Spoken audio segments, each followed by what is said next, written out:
आपके सम्मुख प्रस्तुत है संपूर्ण भारतीय राज्य व्यवस्था का मास्टर वीडियो और उससे जुड़ी हुई अद्वितीय रचना। स्वागत है आप सभी का आज़ाद आईएएस एकेडमी के भावी कार्यक्रम एक बृहद श्रृंखला मास्टर वीडियो प्रोग्राम पे।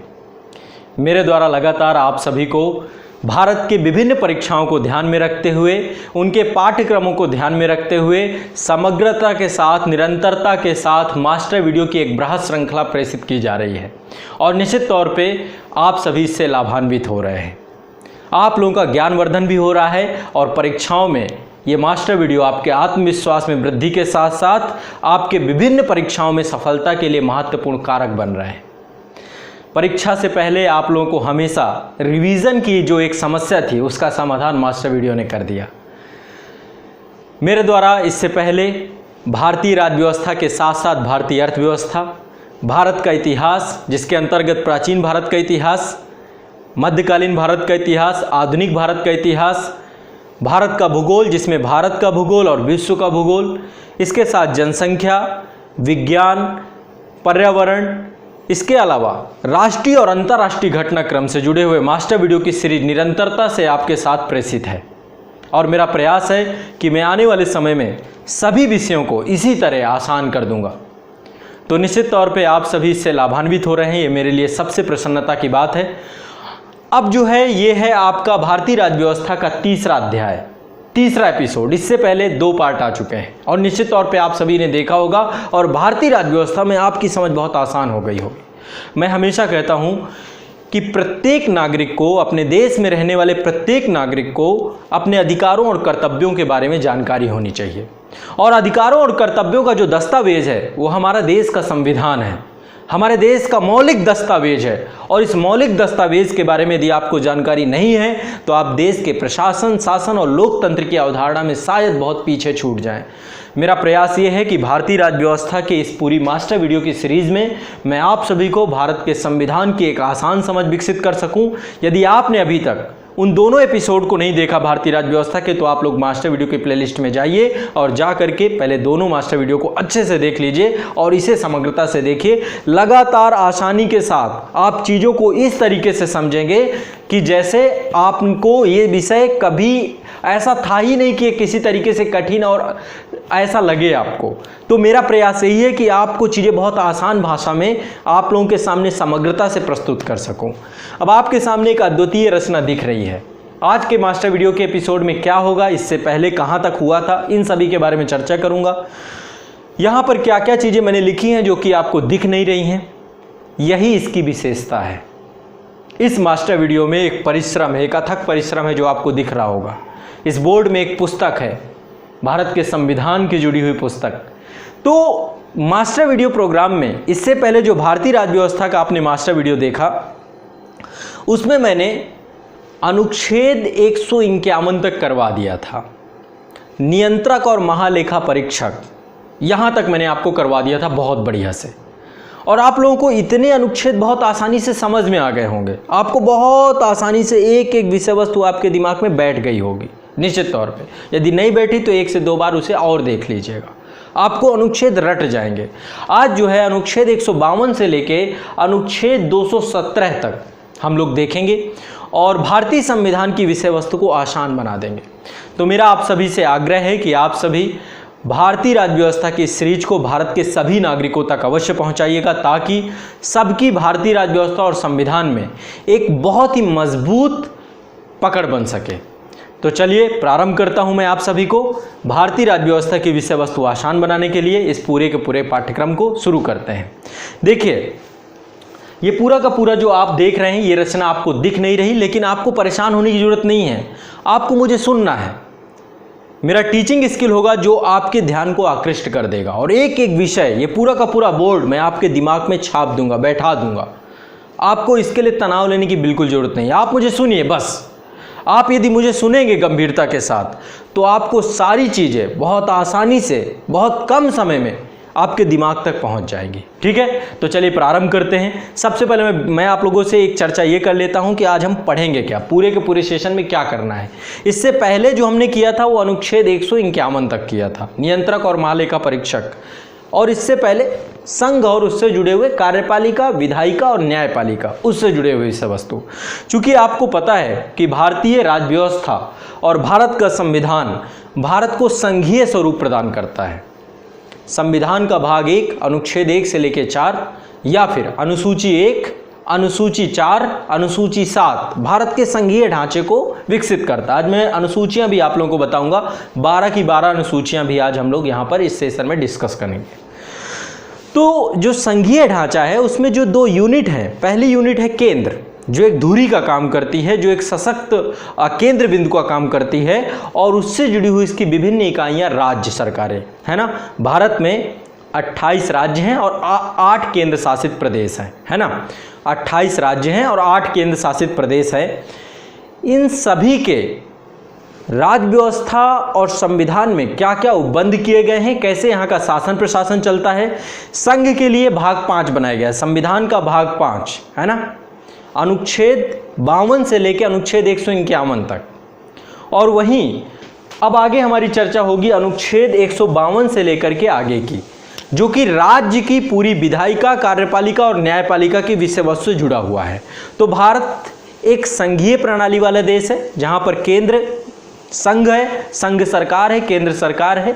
सरकार के 3 पिलर हैं, विधायिका, कार्यपालिका और न्यायपालिका, और विभिन्न राज्यों में सरकारें हैं, है ना। विभिन्न राज्यों में सरकारें हैं।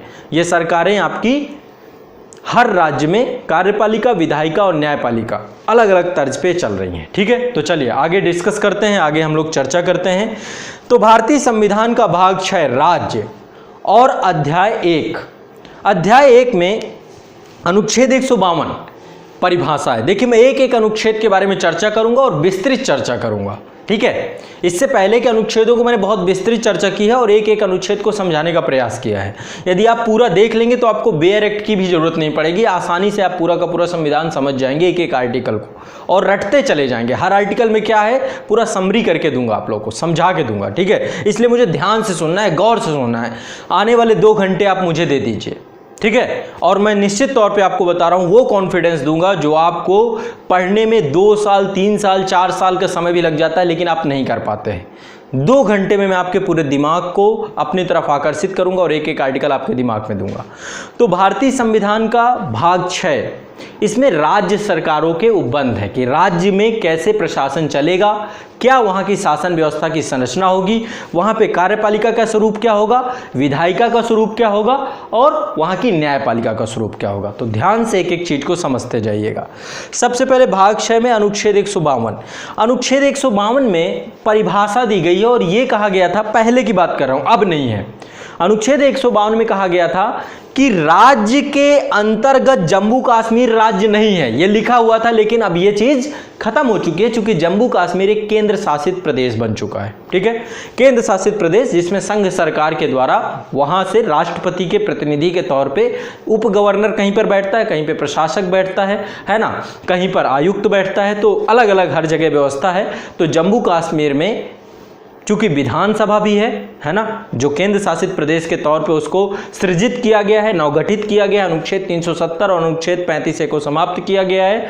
तो अनुच्छेद 370 के बाद अब जम्मू कश्मीर एक केंद्र शासित प्रदेश है और वहाँ पर एक विधानसभा है, एक विधानसभा दिल्ली और पुदुचेरी के तर्ज पर, जहाँ पर उप राज्यपाल या LG लेफ्टिनेंट गवर्नर का पद सृजित किया गया है, तो केंद्र सरकार के अंतर्गत। तो अनुच्छेद 152 में राज्य के अंतर्गत जो जम्मू कश्मीर राज्य नहीं था वो शब्द अब आपका यहाँ से विलोपित हो जाएगा। आगे बढ़ते हैं। अब यहाँ से चालू हो जाता है कार्यपालिका, ठीक है। जैसा कि मैंने आपको बताया है कि कार्यपालिका में आप लोगों ने जैसे केंद्र की कार्यपालिका में पढ़ा कि राष्ट्रपति हैं, राष्ट्रपति के साथ उपराष्ट्रपति हैं। केंद्र की कार्यपालिका की बात कर रहा हूँ। प्रधानमंत्री हैं जो कि मंत्रिपरिषद का अभिन्न हिस्सा है ना। मंत्रिपरिषद है, उसमें बहुत सारे मंत्री हैं, चाहे वो कैबिनेट मंत्री हो, मंत्रिमंडल के सदस्य हो, या फिर वो राज्य मंत्री हो, राज्य मंत्री स्वतंत्र प्रभार हो, या उप मंत्री हो, और इसी में प्रधानमंत्री भी हैं, है ना। तो मंत्रिपरिषद है, महान्यायवादी का पद है। उसी प्रकार से हम राज्यों में देखें तो राज्यों में जो कार्यपालिका है, कार्यपालिका को मैंने, यदि आप पहला एपिसोड देखेंगे तो कार्यपालिका को दो भागों में बांटा था, एक है अस्थायी, एक है स्थायी, है ना। तो यहाँ पर भी वही बात है, एक अस्थायी कार्यपालिका जो कि समय के साथ साथ बदलती रहती है। हर 5 साल में चुनाव होंगे, राष्ट्रपति बदल जाएगा, राज्यपाल बदल जाएगा, मुख्यमंत्री बदल जाएगा, मंत्रिपरिषद बदल जाएगी, है ना, महान्यायवादी बदल जाएगा, महाधिवक्ता बदल जाएगा। तो कहीं ना कहीं पे अस्थायी कार्यपालिका के तौर पे राज्य में सबसे सर्वोच्च पद पर, जैसे केंद्र में राष्ट्रपति होता है वैसे राज्यों में राज्यपाल होता है, और राज्यपाल भी केंद्र का प्रतिनिधि होता है। इसकी नियुक्ति राष्ट्रपति के द्वारा की जाती है। यह पद समय समय पर विवादों में भी आता रहता है, इसके बारे में चर्चा करेंगे। कई बार यह भी कहा जाता है कि राज्यपाल की जो विवेकाधीन शक्तियां हैं वो राष्ट्रपति से ज्यादा है, राष्ट्रपति से ज्यादा पावरफुल है राज्यपाल कुछ मामलों में, विवेकाधीन शक्तियों में। या फिर कई मामलों में यह भी कहा जाता है कि केंद्र सरकार के प्रतिनिधि के तौर पे है और राज्यपाल कई बार पक्षपात भी करते हैं, अपनी विवेकाधीन शक्तियों का कभी कभी दुरुपयोग भी किया जाता है। आमतौर पे हम लोग देखते हैं जब कहीं पर भी सरकारें नहीं बनती या फिर जो केंद्र में सत्ता और पार्टी है, राजनीतिक पार्टी के बीच में जो दलगत और कभी विखंडित बहुमत की स्थिति में राज्यपाल की एक ऐसी भूमिका भी देखने को मिलती है और वो काफ़ी विवाद के कटघरे में खड़ी हो जाती है। चाहे कर्नाटक का मामला हो, चाहे महाराष्ट्र का मामला हो, ऐसे विभिन्न मामले आप देखते रहते हैं, चाहे गोवा का मामला हो जहाँ पर सरकारों को चयनित करने पर। तो इस पर डिस्कस करेंगे, इस पर लगातार प्रश्न पूछे गए हैं, इस विषय पर मुख्य परीक्षा में भी प्रश्न पूछे जाते हैं, पीटी में भी पूछे जाते हैं, लेकिन आपको आर्टिकल पता होनी चाहिए जिसको आप लोग लिख सकें, है ना। तो अनुच्छेद 153 कहता है कि हर राज्य में एक राज्यपाल होना चाहिए, राज्यों के लिए राज्यपाल का उपबंध किया गया है और इसमें लिखा हुआ है कि प्रत्येक राज्य के लिए एक राज्यपाल होगा। एक व्यक्ति एक से अधिक राज्यों का राज्यपाल हो सकता है ना। एक व्यक्ति एक से अधिक राज्यों का राज्यपाल बनाया जा सकता है, उसको इस अनुच्छेद के तहत उसको इस शब्द से विलोपित नहीं किया जाएगा, या फिर इसको हम जो है मानेंगे कि उसके अधिकार है कि वो एक से अधिक राज्यों का राज्यपाल हो सकता है। ठीक है, तो अनुच्छेद 153 क्या है, राज्यों के राज्यपाल की बात यहां पर करता है। आगे बात करते हैं अनुच्छेद 154, राज्य की कार्यपालिका शक्ति के बारे में चर्चा करता है। यहाँ पे राज्य की कार्यपालिका शक्ति के बारे में चर्चा करता है कि राज्य की कार्यपालिका शक्ति कहां पर निहित होगी। जैसे केंद्र की कार्यपालिका शक्ति राष्ट्रपति में निहित थी, वैसे ही यहाँ पर राज्य की कार्यपालिका शक्ति राज्यपाल में निहित होगी और इसका प्रयोग वो स्वयं कर सकता है या अपने अधिकारियों के माध्यम से कर सकता है। ठीक है, आमतौर पे, है ना, पूरा का पूरा एक परमानेंट भी एग्जीक्यूटिव है, एक स्थायी कार्यपालिका है जिसमें चयनित अधिकारी हैं, पीसीएस अधिकारी हैं, आईएएस अधिकारी हैं और पूरा का पूरा एक ब्यूरोक्रेटिक सिस्टम है जो कि पूरा एक श्रेणी के ढांचे से बना हुआ है। A grade, B grade, C grade, D grade तक के जितने भी पद हैं ये सब राज्य के प्रतिनिधि हैं और कार्यपालिका जो कि विधायिका द्वारा बनाए गए कानूनों को लागू करवाने का काम करते हैं, सभी इसके अंतर्गत आते हैं। ठीक है, तो अनुच्छेद 154 ध्यान रखिएगा, राज्य की कार्यपालिका शक्ति किस में निहित है, राज्यपाल में निहित होगी और इसका प्रयोग वो स्वयं कर सकता है, अपने अधिकारियों के माध्यम से कर सकता है। अनुच्छेद 155 कहता है कि राज्यपाल की नियुक्ति कौन करेगा। आसान है, याद रखिएगा ये आर्टिकल, राज्यपाल की नियुक्ति राष्ट्रपति के द्वारा की जाती है। किसके द्वारा की जाती है, राष्ट्रपति के द्वारा की जाती है, दिमाग में बैठा लीजिएगा। अनुच्छेद 156, राज्यपाल की पदावधि क्या होगी। सबसे पहले एक चीज ध्यान रखिएगा, अनुच्छेद 156 ही एक ऐसा आर्टिकल है जो कि राज्यपाल की पद को विवादित बना देता है, राज्यपाल की शक्तियों को खींच लेता है ना। राज्यपाल राष्ट्रपति के प्रसाद पर्यंत काम करता है। आमतौर पे राज्यपाल का कार्यकाल 5 वर्ष का होता है, लेकिन राज्यपाल राष्ट्रपति के प्रसाद पर्यंत, जब तक राष्ट्रपति का प्रसाद रहेगा तब तक वो राज्यपाल के पद पे रह सकता है। और देखो, यदि आप संविधान के 3 अनुच्छेदों को देखें, ठीक है, अनुच्छेद 74, अनुच्छेद 53, अनुच्छेद 74 और अनुच्छेद 78, तो आप मोटे तौर पे यदि तीनों आर्टिकल को जोड़ के देखें जो कि मैंने डिस्कस किया है पहले एपिसोड में, तो आप पाएंगे कि हमारे यहाँ पे प्रधानमंत्री ज़्यादा सशक्त है क्योंकि वो मंत्रिमंडल या मंत्रिपरिषद का प्रमुख है, मुखिया है ना। राष्ट्रपति को मंत्रिपरिषद की सलाह के लिए बाध्य होना होता है, तो अप्रत्यक्ष तौर पे जो भी कार्य किया जाता है वो मंत्रिपरिषद के द्वारा ही किया जाता है और जिसमें प्रधानमंत्री सर्वोच्च पद पे बैठे हुए हैं। तो यहाँ पे राज्यपाल, जब कभी भी ऐसा होता है कि सत्ता परिवर्तन होता है केंद्र में, है ना, चूंकि केंद्र का प्रतिनिधि है, राष्ट्रपति के द्वारा इसको चुना जाएगा, कोई ऐसे मानक नहीं बनाए गए चुनाव को लेकर के, है ना, कोई भी व्यक्ति हो जिसको राष्ट्रपति ऐसा समझते हैं राज्यपाल पद की योग्यता यदि वो रखता है, क्या योग्यता होगी आगे मैं चर्चा करूंगा, तो वो योग्यताओं पे उसको, तो कई बार ये पद जो है ऐसा भी होता है कि इस पद में राजनीतिक स्वार्थ भी जुड़े होते हैं, ठीक है, और इस पद को हटाने के लिए भी कोई मानक नहीं बनाया गया जैसे अन्य पदों के लिए, चूंकि ये बहुत महत्वपूर्ण पद है, एक राज्य के मुखिया का पद है ना। और चूंकि हमारे देश में संघीय प्रणाली है, राज्यों को बहुत कॉन्फिडेंस में लेना जरूरी है, तो ऐसा जरूरी होना चाहिए, संविधानिक उपबंध होना चाहिए। और ऐसा संविधान समीक्षा आयोग जो 2000 में बनाया था उसने भी रिपोर्ट की, सरकारिया आयोग ने भी रिपोर्ट की, पुंछी आयोग ने भी रिपोर्ट की कि उन सबकी रिपोर्ट आप पढ़ेंगे तो सबके रिकमेंडेशन है कि राज्यपाल के पद के चयन और उसके पदावधि को लेकर के कुछ विशेष उपबंध किए जाने चाहिए। लेकिन अनुच्छेद 156 कहता है कि राज्यपाल की पदावधि राष्ट्रपति के प्रसाद पर्यंत है और राज्यपाल चाहे तो राष्ट्रपति को अपने हस्ताक्षर सहित लेख द्वारा पदत्याग भी कर सकता है। उसका कार्यकाल आमतौर पे 5 वर्ष है, ठीक है। तो यहाँ पर पूरी कहानी राज्यपाल की राष्ट्रपति के प्रसाद पर्यंत थी और कई बार आप देखते हैं राज्यपाल जो है हटा दिए जाते हैं जैसे ही सत्ता परिवर्तन होती है या उनको ट्रांसफ़र कर दिया जाता है, कई मामले ऐसे आए हैं।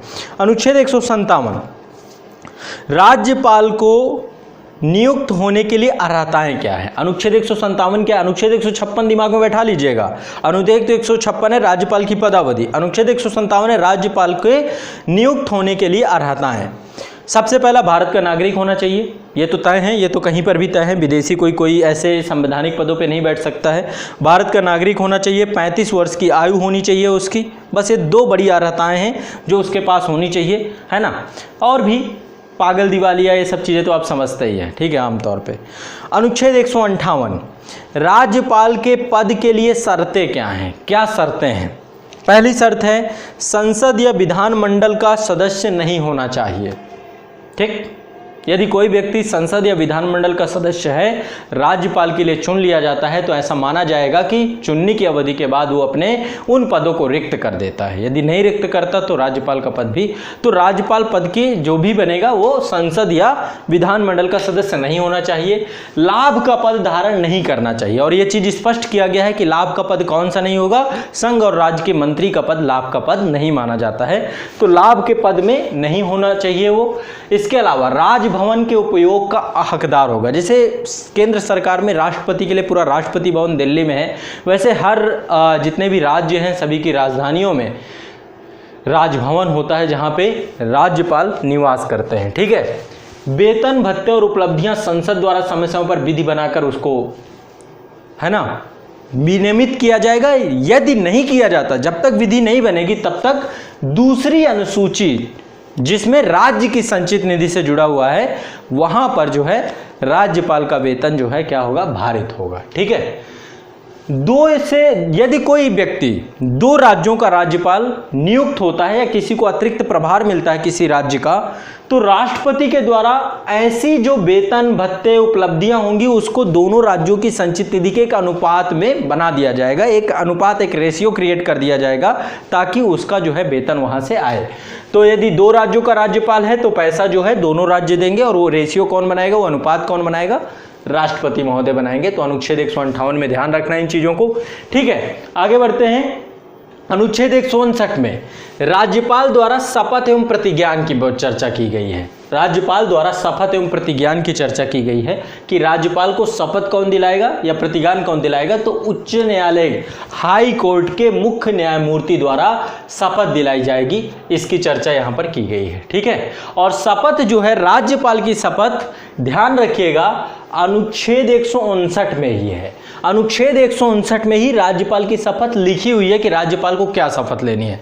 आमतौर पे अनुच्छेद 100 राष्ट्रपति की शपथ, अनुच्छेद 60 उपराष्ट्रपति की शपथ और राज्यपाल की शपथ है। 3 लोगों की शपथ है जो संविधान में वर्णित है। अन्यथा जो अन्य जितने भी हैं, चाहे वो संसद हो, चाहे वो किसी भी प्रकार के पदाधिकारी हों, संवैधानिक पद हों, उनकी जो शपथ है उनका प्रारूप दिया गया है कहाँ पर, अनुसूची 3 में। ठीक है, ध्यान रखना है। तो राज्यपाल के लिए अनुच्छेद 159 ही है जहां पे राज्यपाल की शपथ है।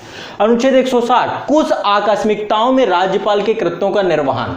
ठीक है, तो राष्ट्रपति जो है, जैसे कि संविधान में बहुत सारे कर्तव्य ऐसे हर परिस्थिति के अनुसार कर्तव्य संविधान निर्माता नहीं लिख सकते थे, तो उन्होंने एक आर्टिकल डाल दिया अनुच्छेद 60 कि यदि राष्ट्रपति, जो इस अध्याय में बहुत सारे राज्यपाल के कर्तव्य है, यदि वो वर्णित नहीं है वो कर्तव्य, उसके अतिरिक्त भी कोई कर्तव्य यदि राष्ट्रपति चाहे तो कुछ आकस्मिकताओं में राज्यपाल के कृत्यों के निर्वहन में राष्ट्रपति ऐसा उपबंध कर सकेगा जो वो ठीक समझता है, जो इस अध्याय में उपबंधित नहीं है। ठीक है, इसके बाद आपका अनुच्छेद 161 है। जैसे अनुच्छेद 72 है, राष्ट्रपति को क्षमा करने की शक्ति है, वैसे राज्यपाल के पास भी क्षमा करने की शक्ति है।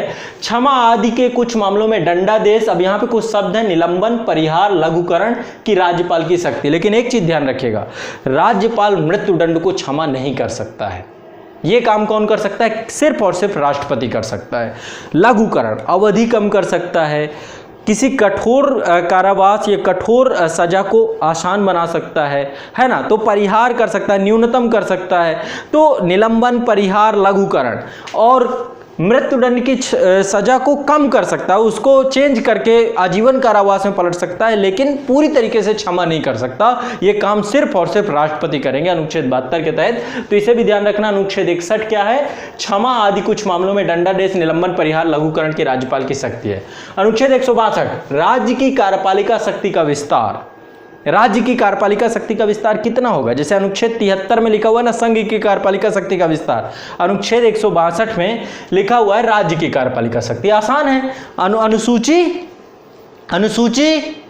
7 में राज्य सूची। राज्य सूची में विधायिका, राज्य की विधायिका यानी कि राज्य का विधानमंडल जिन जिन विषयों पर कानून बना सकता है, या समवर्ती सूची, ये भी राज्य इस पे भी कानून बना सकता है, उतने तक राज्य की कार्यपालिका का विस्तार होगा। सिंपल और आसान भाषा में यही बात यहाँ पे आसान भाषा में लिखी हुई है। राज्य की कार्यपालिका शक्ति का विस्तार राज्य के विधानमंडल की विधि बनानी शक्ति तक है। ऐसे संसद का भी है, संघ सूची और समवर्ती सूची, जहां तक वो कानून बना सकता है वहां तक संघ की कार्यपालिका है। तो बहुत क्लियर कर दिया गया है। संविधान में संघीय ढांचे को बनाए रखने के लिए बहुत चीजें स्पष्ट कर दी गई हैं, संघ की शक्तियां और राज्य की शक्तियां, ताकि एक दूसरे के मध्य विवाद न हो और हस्तक्षेप न करें एक दूसरे के विषयों पर। अब आगे बात करते हैं। अनुच्छेद 163 से मंत्रिपरिषद की चर्चा होती है। ठीक है, मैं हमेशा कहता हूं मंत्रिपरिषद एक बड़ा स्वरूप है ना। मंत्रिपरिषद चाहे वो केंद्र का हो चाहे राज्य का हो, बड़ा स्वरूप है, बड़ा ढांचा है। मंत्रिपरिषद के अंदर कई प्रकार के मंत्री आते हैं, जैसे कैबिनेट मंत्री, ये बड़ा नाम आपने सुना होगा, इसको मंत्रिमंडल भी कहते हैं। ज़्यादा बड़ी संख्या नहीं होती, लेकिन सबसे पावरफुल बॉडी यही होती है। पहले प्रकार के मंत्री कौन होते हैं? कैबिनेट मंत्री, मंत्रिमंडल। दूसरे प्रकार के मंत्री होते हैं राज्य मंत्री, है ना। तीसरे प्रकार के मंत्री होते हैं राज्य मंत्री स्वतंत्र प्रभार, ये भी काफी स्वतंत्र प्रभार, आगे ही लिखा है, तो इंडिपेंडेंट रूप में काम करते हैं ये। चौथे प्रकार के मंत्री होते हैं उपमंत्री, तो सबसे ज्यादा पावरफुल कैबिनेट के अंदर कौन है? अब इसके अलावा और भी बहुत सारे कॉन्सेप्ट निकल के आए। किचन कैबिनेट, है ना। कई बार होता है कि जो प्रधानमंत्री होते हैं, राज्यों में मुख्यमंत्री होते हैं, उनके आसपास जो है 3-4 लोगों का ऐसा गुट होता है जो बहुत ज़्यादा प्रमुखता रखते हैं, और वो जरूरी नहीं है कि वो संसद के सदस्य हैं, कोई भी हो सकता है वो। ठीक है, तो यहाँ तक कि जो विभिन्न पार्टियां हैं, उन पार्टियों के जो पार्टी अध्यक्ष होते हैं, जिस पार्टी की सरकार है, वो भी किचन कैबिनेट में सम्मिलित होते हैं। तो किचन कैबिनेट में बहुत रसूखदार उनके आसपास के लोग होते हैं, और ये कोई संवैधानिक नहीं है। किचन कैबिनेट संवैधानिक नहीं है, असंवैधानिक शब्द है, और ये ऐसे निकल के आया है। ऐसे एक होता है ब्रिटेन में शैडो कैबिनेट, विपक्ष बनाता है इसको, विपक्ष में शैडो कैबिनेट बनती है। विपक्ष जो होती है वो एक वहां पे भी मंत्रिपरिषद को, वो एक कैबिनेट का निर्माण करती है। ये ब्रिटेन में है, भारत में शैडो कैबिनेट की अवधारणा नहीं है। चलिए, थोड़ी सी बातें नहीं, अब मैं बात करता हूं अनुच्छेद 163 में। तो राज्यपाल को सहायता और सलाह देने के लिए एक मंत्रिपरिषद होगी।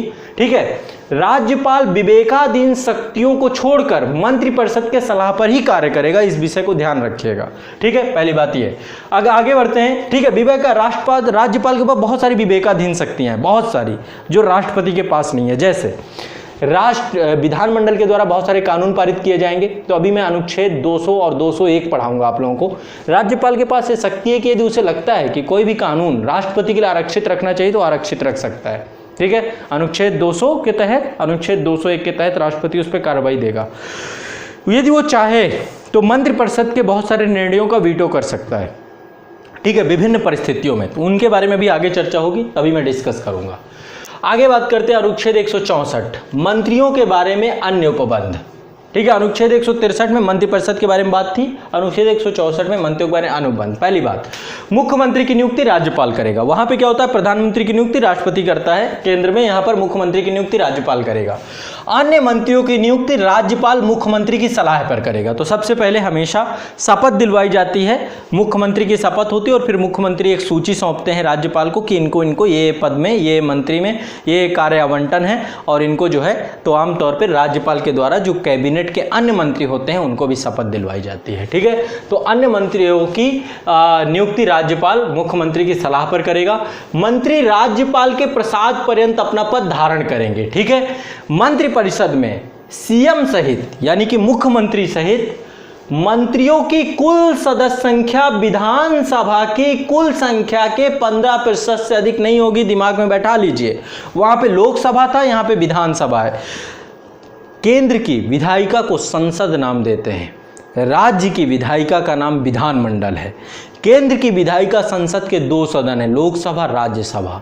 राज्य की विधायिका विधानमंडल के भी 2 सदन है, विधानसभा और विधान परिषद। ठीक है, विधानसभा और विधान परिषद। तो ध्यान रखना है, हर जगह पे विधान परिषद नहीं है, हर राज्य में। कुछ ही राज्य हैं जो आज़ादी से पहले जब पहला चुनाव हुआ था या भारत शासन अधिनियम 1935 के तहत बहुत सारे राज्यों में विधान परिषदों का निर्माण किया गया था, उन्हीं राज्यों में आज विधान परिषद है, अन्यथा नहीं है। लेकिन कोई भी राज्य चाहे तो अपने राज्य में विधान परिषद का निर्माण संसद के माध्यम से करवा सकता है। इसके बारे में भी आगे चर्चा करेंगे। तो यहाँ पे सबसे पहले मंत्रियों की संख्या कितनी होगी? मंत्रियों की संख्या विधानसभा के सदस्यों की कुल संख्या के 15% से अधिक नहीं होगी। परंतु किसी राज्य में मुख्यमंत्री सहित मंत्रियों की 12 से कम संख्या नहीं होगी। तो न्यूनतम संख्या और अधिकतम संख्या, पूरा रेशियो देख लीजिएगा। अधिकतम संख्या 15% से, ठीक, और न्यूनतम संख्या 12 से कम नहीं।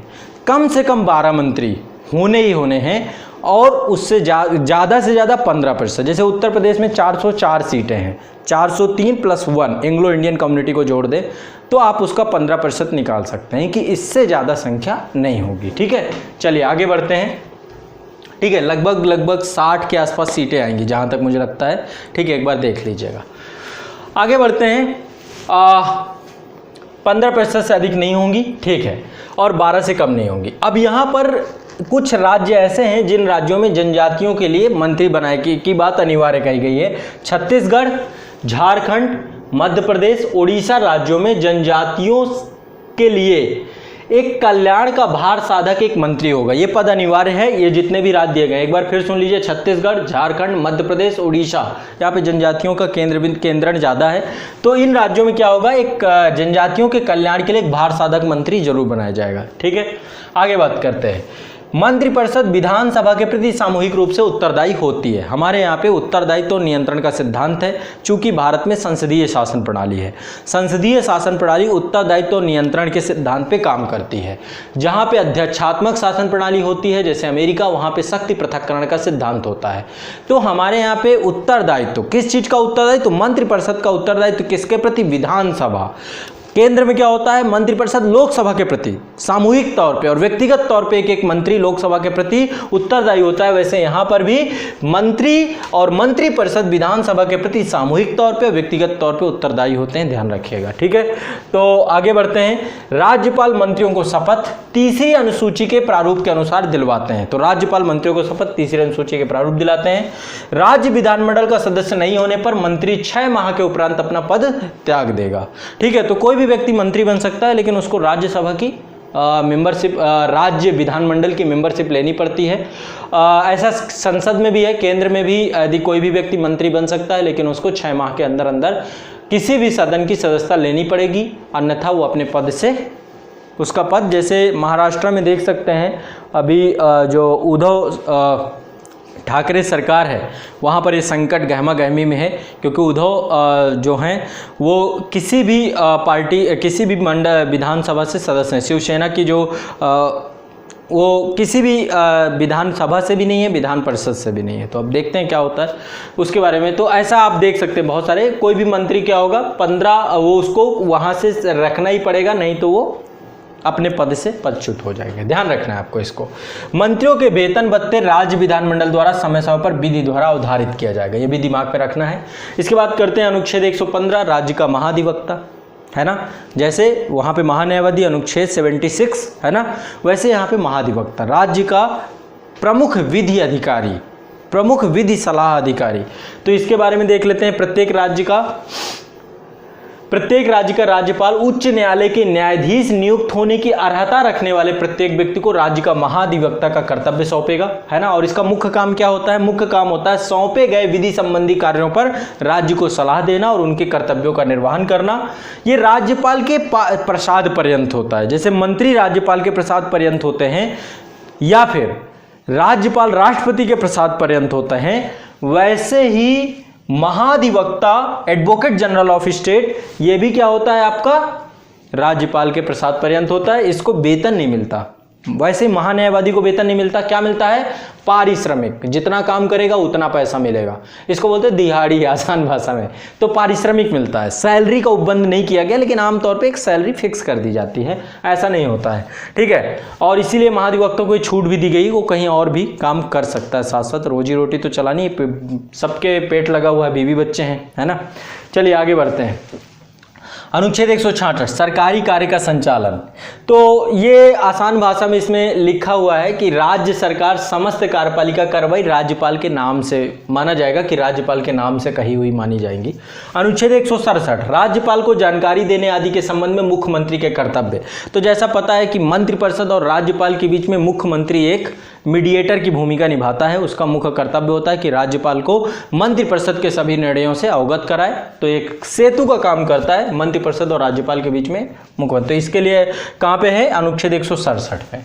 अब बात करते हैं राज्य की विधानमंडल में विधायिका के बारे में। थोड़ी बात हो गई कार्यपालिका, अब बात करते हैं विधायिका के बारे में। अनुच्छेद 168।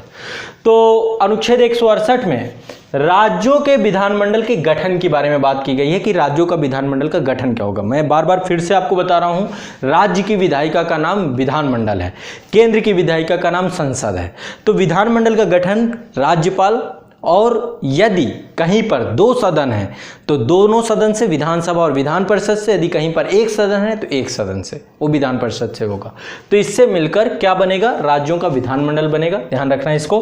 राज्यपाल प्लस राज्यपाल विधानमंडल का भी सदस्य होता है, कार्यपालिका का भी है और यहाँ पे विधानमंडल का।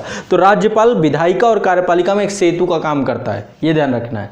और जो भी कानून बनाए जाते हैं सभी राज्यपाल की अनुमति से ही कानून बनता है। अंतिम अनुमति राज्यपाल की होती है, ठीक है। तो राज्यपाल विधानमंडल यदि एक सदनी है और यदि द्विसदनी है तो विधान परिषद से मिलकर विधानमंडल का गठन होता है। अब कहां कहां पे द्विसदनी है? आंध्र प्रदेश, उत्तर प्रदेश, बिहार, मध्य प्रदेश, महाराष्ट्र, कर्नाटक, तमिलनाडु और तेलंगाना। फिर से सुनिएगा, आंध्र प्रदेश, उत्तर प्रदेश, बिहार, मध्य प्रदेश, महाराष्ट्र, कर्नाटक, तमिलनाडु और तेलंगाना, इन राज्यों की विधान परिषद विधानमंडल द्विसदनीय, दोनों सदन है। फिर एक बार मैं आपको बता रहा हूं, आंध्र प्रदेश, उत्तर प्रदेश, बिहार, मध्य प्रदेश, महाराष्ट्र, कर्नाटक, तमिलनाडु और तेलंगाना। अभी विभिन्न राज्यों के द्वारा इसके लिए प्रस्ताव भी किया गया, जैसे उड़ीसा के द्वारा, राजस्थान के द्वारा भी किया गया था। कोई भी राज्य चाहे तो अपने यहाँ विधान परिषद का सृजन या उत्साधन करवा सकती है। उसके लिए उसको प्रपोजल वहाँ की जो विधानसभा है, विधानसभा से एक प्रस्ताव पारित कराना पड़ेगा विशेष बहुमत से, और वो प्रस्ताव संसद में जाएगा और संसद से यदि पारित हो जाता है तो संसद विधानसभा का विधान परिषद का सृजन या उत्साधन कर सकती है। ऐसा उपबंध आगे आपको मिलेगा। आगे चलते हैं अनुच्छेद 169, याद कर लीजिएगा, ये बहुत पूछता है। अनुच्छेद 169 आर्टिकल 169 राज्यों में विधान परिषदों के उत्साधन और सृजन से जुड़ा हुआ है, जिसके बारे में चर्चा कर सकते हैं। तो संसद विधि द्वारा उत्साधन या सृजन कर सकती है विधानसभा की कुल सदस्य संख्या के बहुमत द्वारा तथा उपस्थित और मतदान देने वाले कम से कम 2/3, यानी विशेष बहुमत की बात कर रहा है, 2/3 बहुमत द्वारा यदि पारित करके एक संकल्प पारित कर देती है, ठीक है। तो क्या होगा? संसद के द्वारा एक विधि बना करके विधान परिषद का सृजन वहां पर कर दिया जाएगा या उत्साधन कर दिया। जहां पे है वहां पे हटा भी सकते हैं, जहां पे है वहां पे निर्माण भी कर सकते हैं। तो अनुच्छेद 169 रटे रहिएगा, बहुत बार पूछा जाता है। अनुच्छेद 368 के तहत इसे संविधान संशोधन नहीं माना जाएगा, एक साधारण विधि माना जाएगा, ये स्पष्ट कर दिया गया है, ठीक है। तो संविधान संशोधन नहीं है। अनुच्छेद 4 में भी ये बात स्पष्ट की गई है, ठीक है। तो आपका अनुच्छेद 368 के तहत क्या है, संविधान संशोधन नहीं है। आगे बात करता है विधानसभाओं की संरचना, विधानसभा की बात अब आ गई, ठीक है। विधानसभा की संरचना में क्या है, अनुच्छेद 333 के उपबंधों के अधीन रहता है। अनुच्छेद 333 मैंने संसद में जब आपको लोकसभा की संरचना तब अनुच्छेद 331 की बात आई थी, तो अनुच्छेद 333 याद रहना चाहिए आपको, ये एंग्लो इंडियन कम्युनिटी से जुड़ा हुआ है, ठीक है। अनुच्छेद 331 केंद्र सरकार में, अनुच्छेद 333 राज्य सरकार में।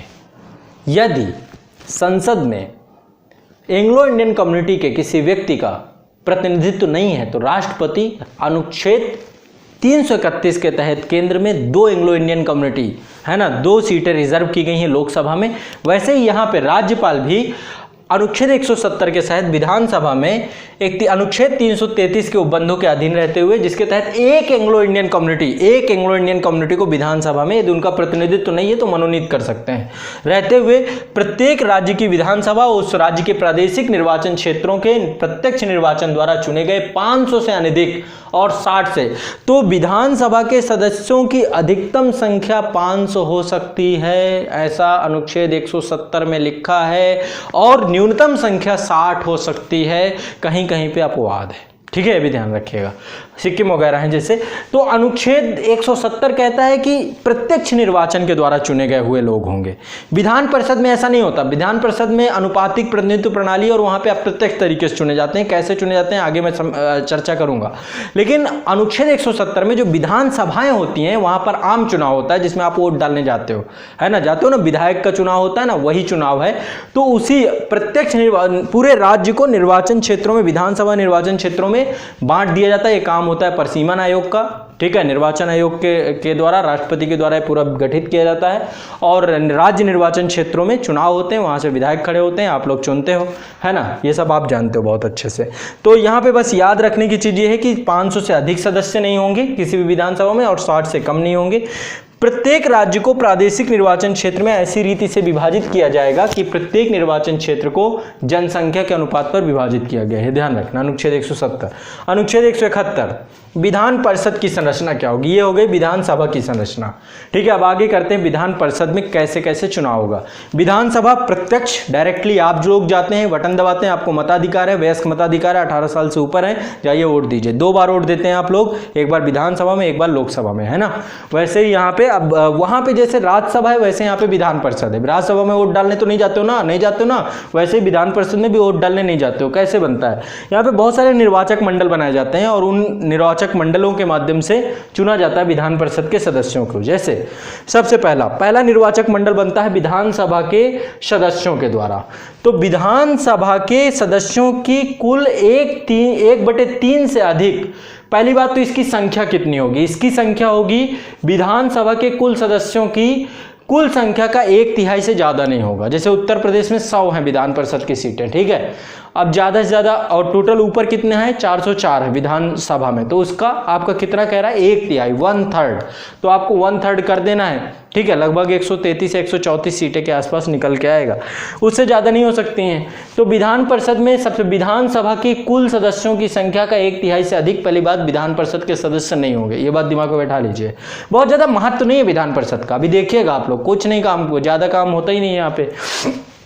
अगला विधान, ठीक है, तो ये याद रखना है, लेकिन किसी भी दशा में 40 से कम नहीं होगी, मतलब न्यूनतम 40 होंगे, अधिकतम कितने होंगे, विधानसभा, जिस राज्य की विधानसभा है उस राज्य की विधानसभा के सदस्यों की संख्या का 1/3, इतना याद रखना है, ठीक है। आगे बढ़ते हैं, परंतु किसी भी दशा में 40 से कम नहीं होगी।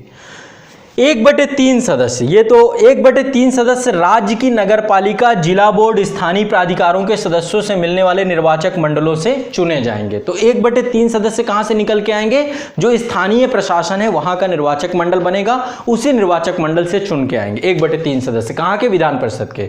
दूसरा, आगे बढ़िए, 1/12वां भाग, 1/12वां भाग बनेगा विश्वविद्यालय से कम 3 वर्ष से स्नातक, देखिए जो स्नातक कर चुके हैं और उनके स्नातक के बाद 3 वर्ष की अवधि और हो चुकी है, तो उनसे मिलकर एक निर्वाचक मंडल बनेगा, और 1/12वां भाग वहां से निकल के आएगा, ठीक है, जो स्नातक हो चुके हैं, जो ग्रेजुएट हो चुके हैं, उनसे 1/12वां भाग उनके मिलकर निर्वाचक मंडल से बनेगा। तो 1/12वां भाग यहां से निकल के आएगा।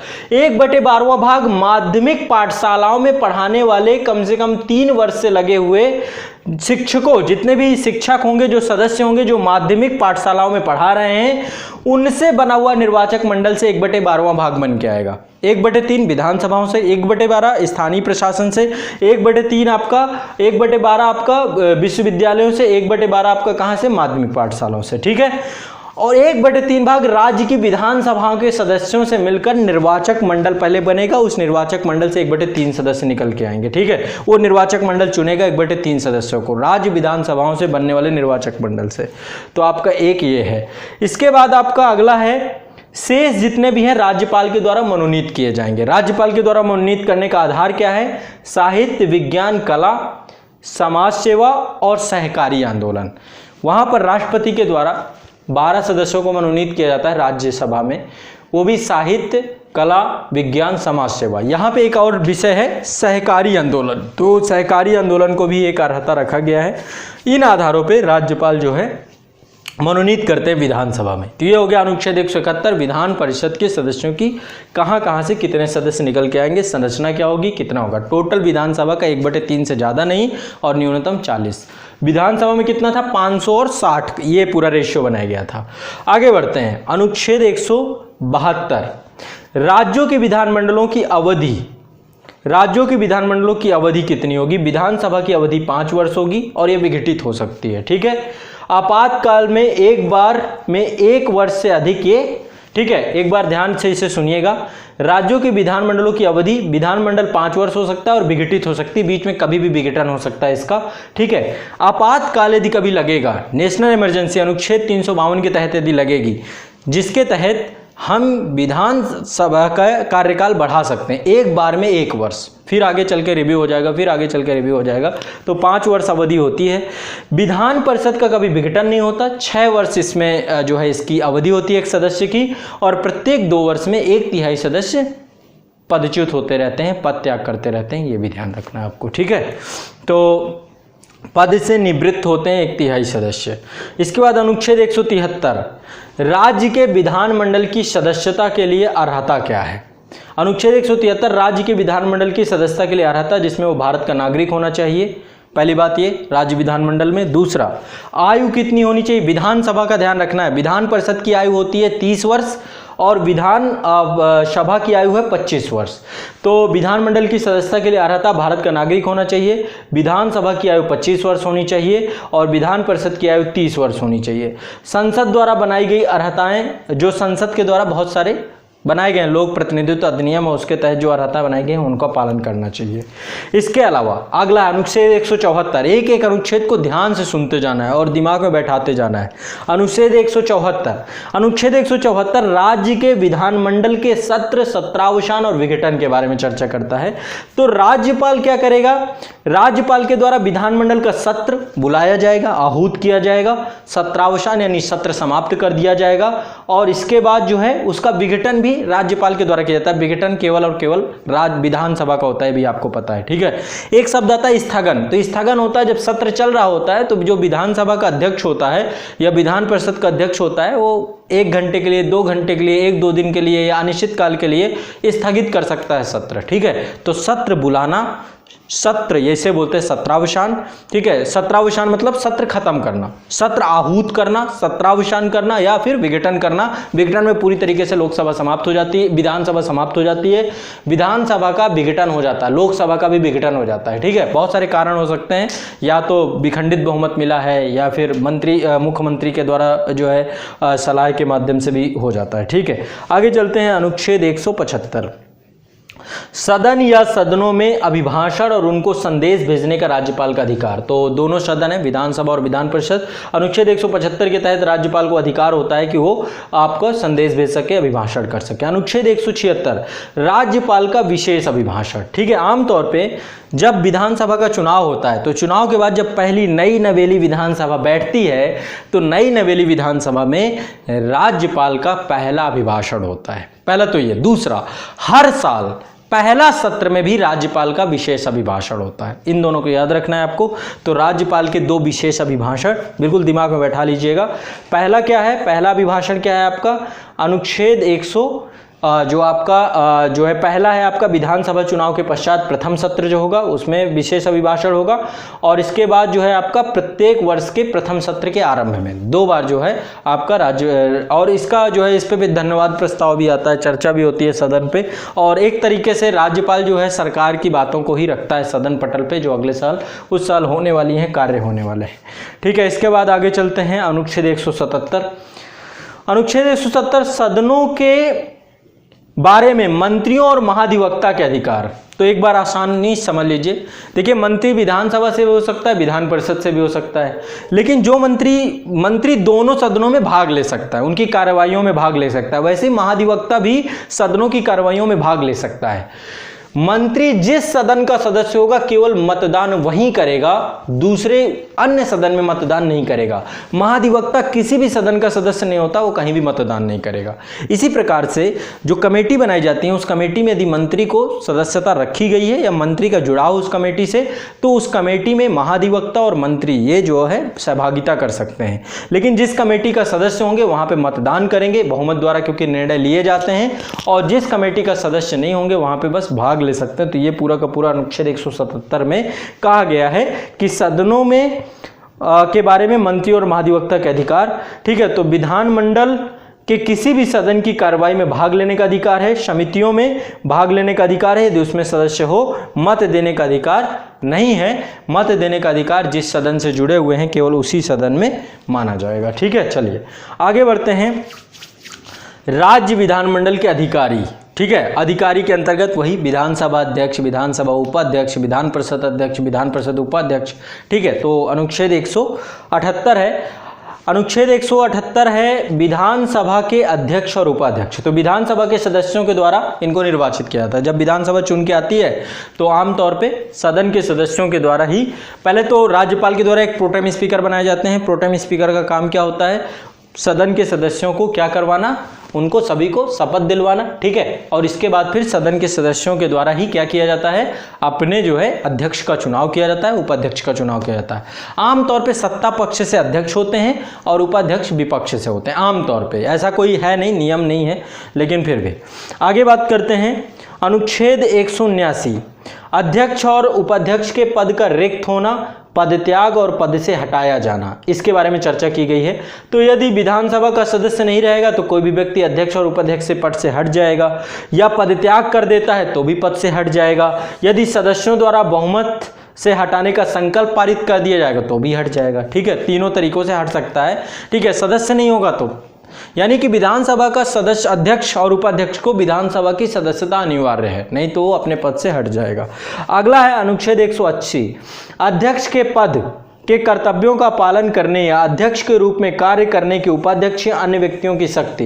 तो आमतौर पे क्या होता है कि जब अध्यक्ष और उपाध्यक्ष दोनों का पद रिक्त हो, ऐसी कंडीशन मान लो कि दोनों का पद रिक्त हो, तो राज्यपाल क्या करता है कि ऐसी कंडीशन में किसी ऐसे व्यक्ति को जो अर्हता रखता है और जो तो उसको ही राज्यपाल तब तक के लिए, जब तक दोनों पद भर नहीं लिए जाते हैं, किसी को भी उस पद पे बैठा देता है। लेकिन कई बार क्या होता है कि दोनों पद भरे हुए लेकिन दोनों अनुपस्थित हैं।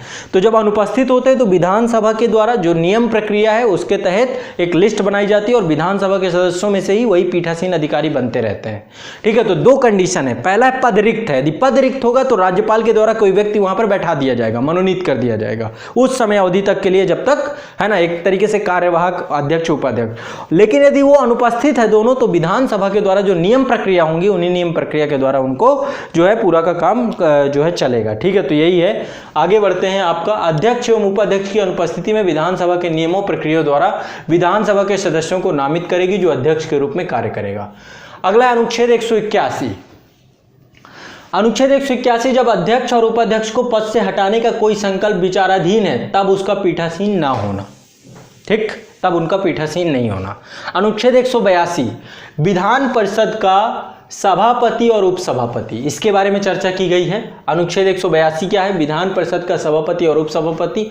अब विधान परिषद का सभा और उपसभापति, इनका भी चुनाव सदस्यों के द्वारा होता है। अब एक बार फिर ध्यान से सुनिए, राज्यसभा में तो राज्य जो उपराष्ट्रपति होते हैं वही राज्यसभा के पदेन सभापति होते हैं, लेकिन विधान परिषद में ऐसा नहीं होता। विधान परिषद के जो सभापति और उपसभापति हैं, जो वहाँ के चेयरमैन हैं, वह तो उनको कौन चुनता है? वहाँ के सदस्यों के द्वारा ही इनको भी चुना जाता है। अनुच्छेद 183 सभापति उपसभापति के पद का रिक्त होना, पद त्याग और पद से हटाया जाना। तो यदि विधान परिषद का सदस्य नहीं होंगे तो वो अपने पद से हट जाएंगे। हस्ताक्षर सहित यदि वो पद त्याग करेंगे तो पद से हट जाएंगे। यदि सदस्यों के द्वारा बहुमत से संकल्प पारित कर दिया गया तो पद से हट जाएंगे। कुछ नहीं है, है ना। अगला अनुच्छेद 184 सभापति के पद के कर्तव्यों का पालन करने या सभापति के रूप में कार्य करने की उप सभापति या अन्य व्यक्ति की शक्ति, ये बात की गई है। वही बात है जो मैंने अभी आपको बताई कि यदि सभापति और उप सभापति का जो पद होगा यदि वो रिक्त है तो राज्यपाल के द्वारा कोई व्यक्ति वहां पर क्या कर दिया जाएगा? नियुक्त कर दिया जाएगा। और यदि वो अनुपस्थित है तो विधानसभा की नियम प्रक्रिया के तहत आमतौर पर एक लिस्ट बना ली जाती है। कई बार आप लोग देखते होंगे जब सदन की जो है सत्र चल रहा होता है तो उस अवधि में कोई अन्य व्यक्ति बैठा होता है तो वो नियम प्रक्रिया के तहत एक लिस्ट बनाई जाती है और जो उपस्थित होता है वो जो है पीठासीन अधिकारी बन जाता है।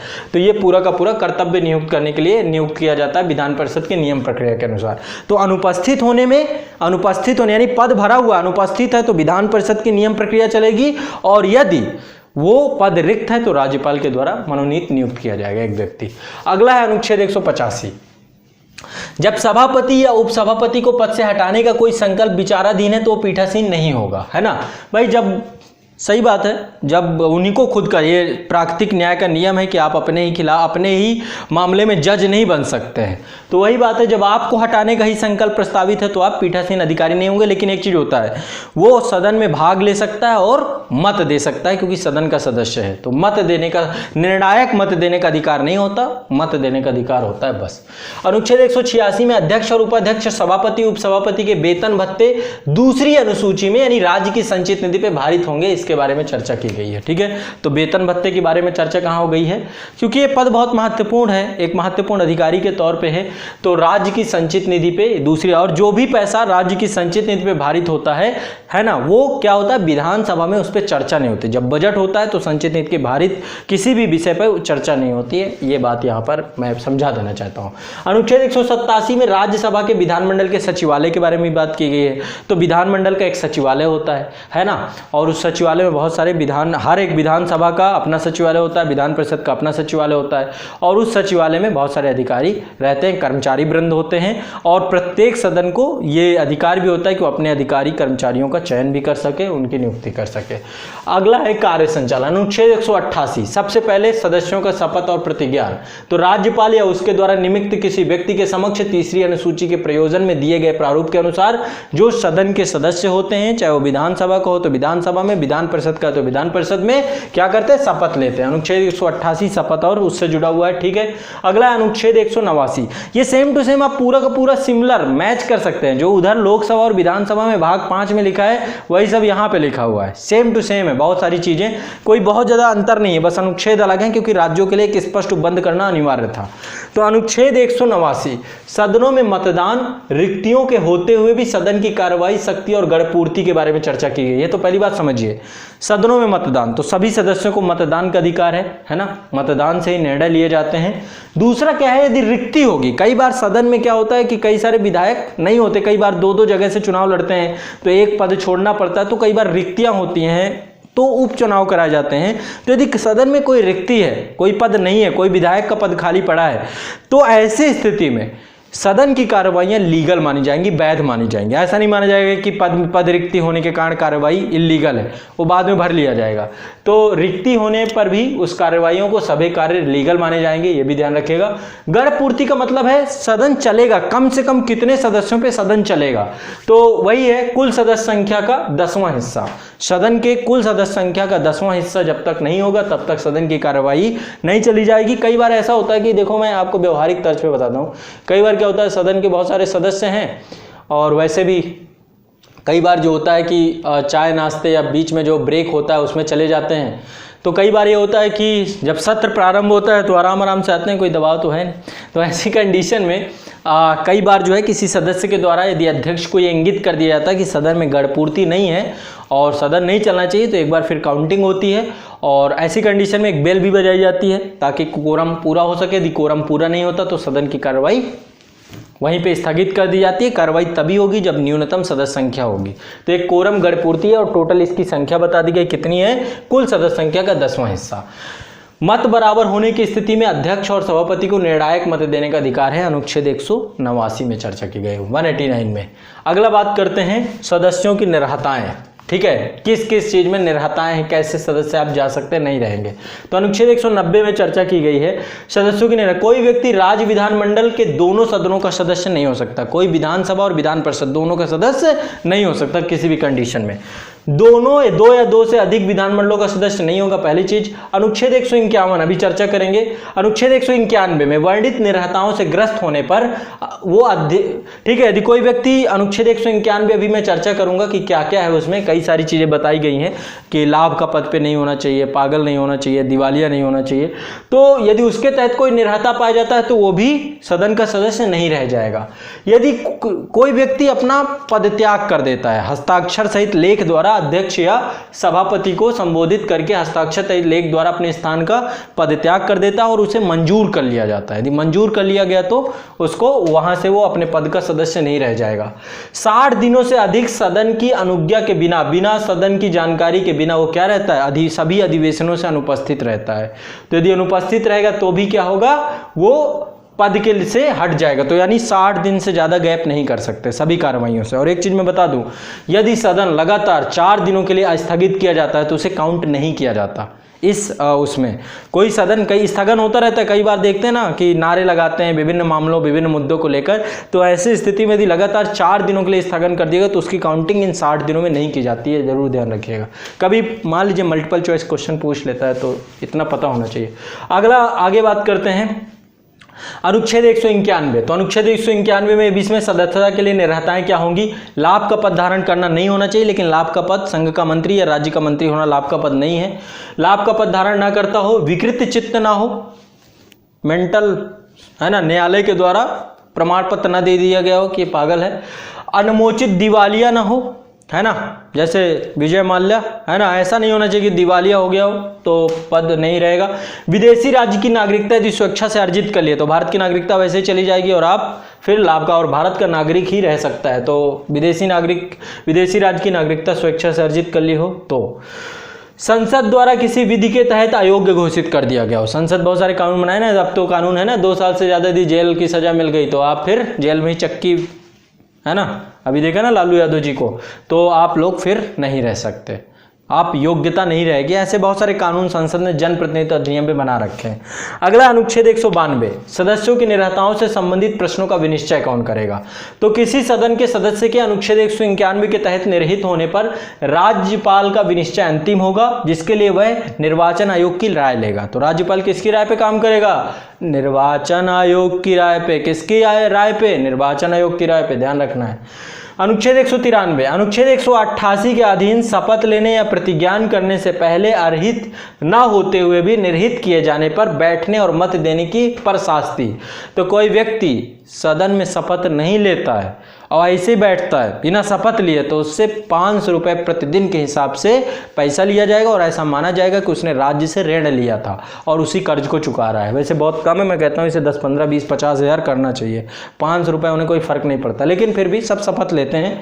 ठीक है, तो अनुच्छेद 188 के अधीन शपथ और प्रतिज्ञान करने से पहले या अर्हित न होते हुए भी निर्हित किए जाने पर बैठने और मत देने की शास्ति पर 500 रुपये की प्रतिदिन के हिसाब से शास्ति लगेगी, दंड लगेगा। ठीक है, अगला है राज्यों के विधानमंडलों और उनके सदस्यों की शक्तियां, विशेषाधिकार, उन्मुक्तियां। अनुच्छेद 105 पढ़ा था ना, वैसे यहाँ पे अनुच्छेद 194 है। तो अनुच्छेद 194 में विधानमंडल के सदस्यों को उनके सदस्यों, समितियों, शक्तियों में विशेषाधिकार दिया गया है, वाक स्वतंत्रता दी गई है।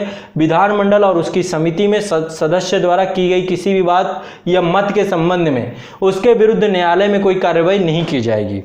ठीक है, पहली बात तो ये। तो अनुच्छेद 194 क्या बात करता है, वाक स्वतंत्रता के बारे में बात करता है। किस चीज के बारे में बात करता है, बोलने की स्वतंत्रता, इसके बारे में चर्चा करता है। तो अनुच्छेद 194 क्या है, विधानमंडल के सदनों, उनके सदस्यों और समितियों की शक्तियां, विशेषाधिकार जिसमें वाक स्वतंत्रता। विधानमंडल और उसकी समितियों में सदस्यों द्वारा कही गई किसी बात या मत के संबंध में उसके विरुद्ध न्यायालय में कोई कार्रवाई नहीं की जाएगी, ये भी। ठीक है, तो न्यायालय में कोई कार्रवाई नहीं की जाएगी। विधानमंडल द्वारा विधि द्वारा शक्तियां, उन्मुक्तियां, विशेषाधिकार परिनिश्चय लगातार किए जाएंगे। तो बहुत सारे कानून बनाए गए विधानमंडल के द्वारा, जैसे गिरफ्तारी से बचाव होता है कि सदन चलने के 40 दिन पहले और सदन के 40 दिन बाद तक गिरफ्तार नहीं कर सकते।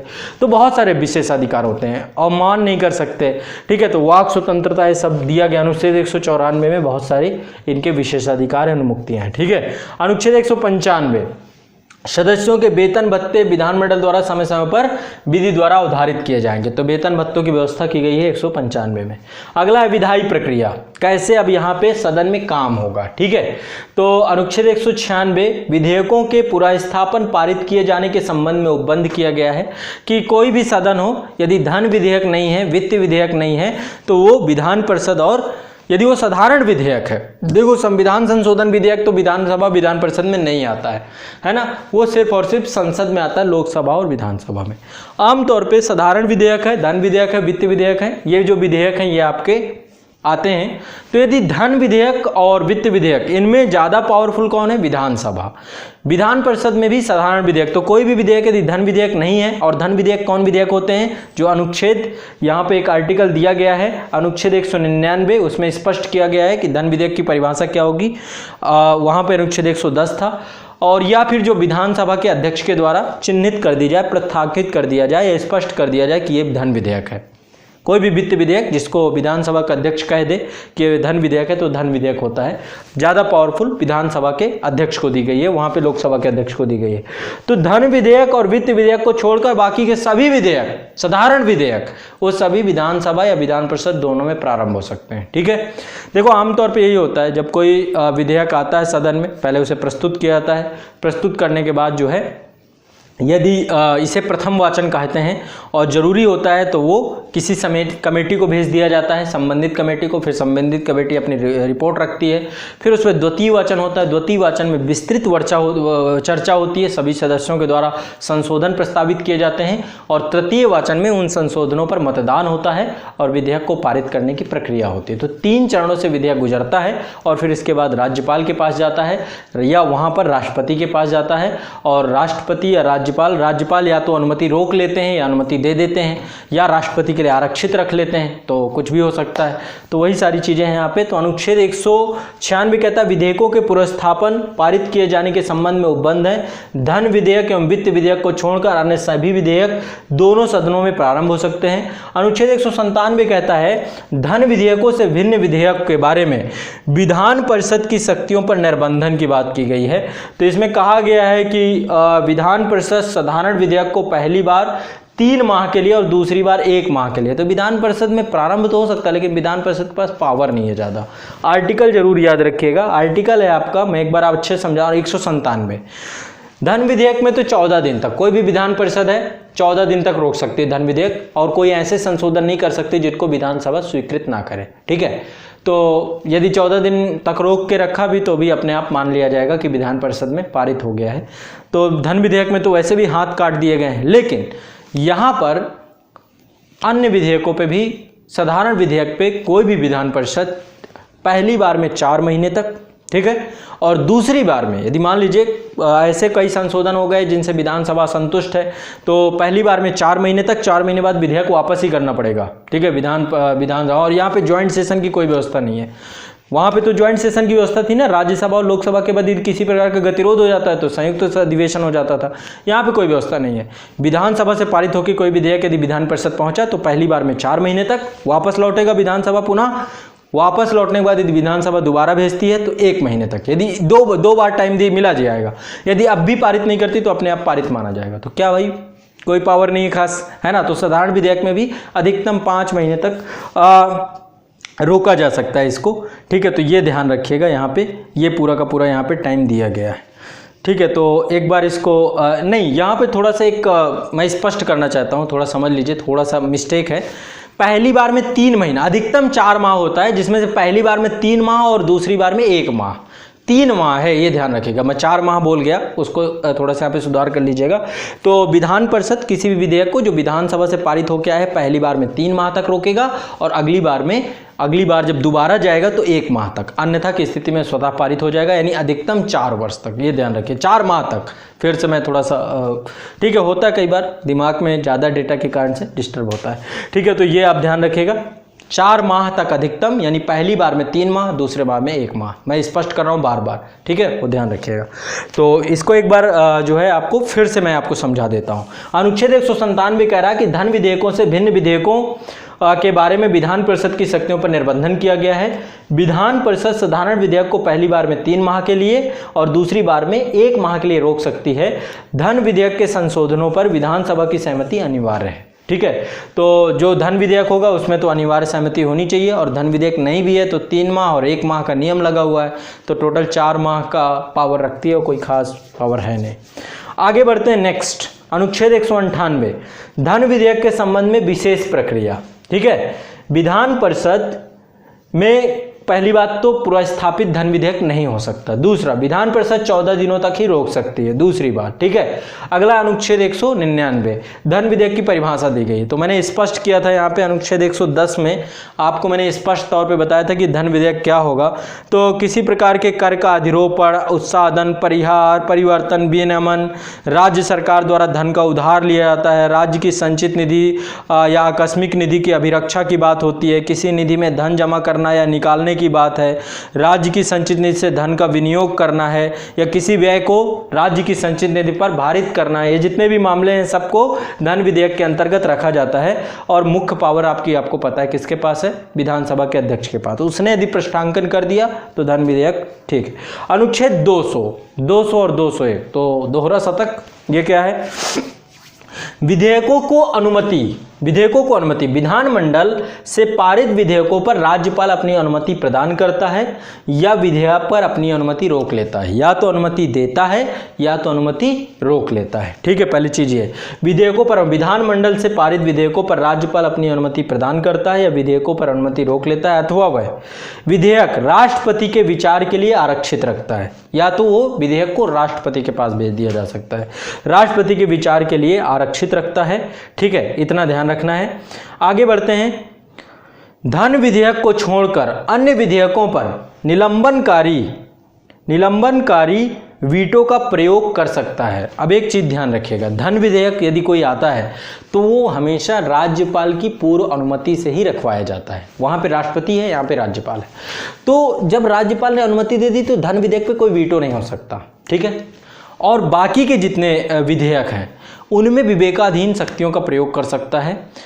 निलंबनकारी वीटो, देखो वीटो शक्ति मैंने आपको बताया था, एक जेबी वीटो होता है, पॉकेट वीटो, क्योंकि कहीं पर भी संविधान में उपबंध नहीं कि कितनी अवधि में आपको दे देना है ना। तो क्या होता है कि पता ही नहीं जाता कि कब पारित किया जाए, कब साइन करना है, तो जेबी वीटो हो जाता है, पॉकेट वीटो।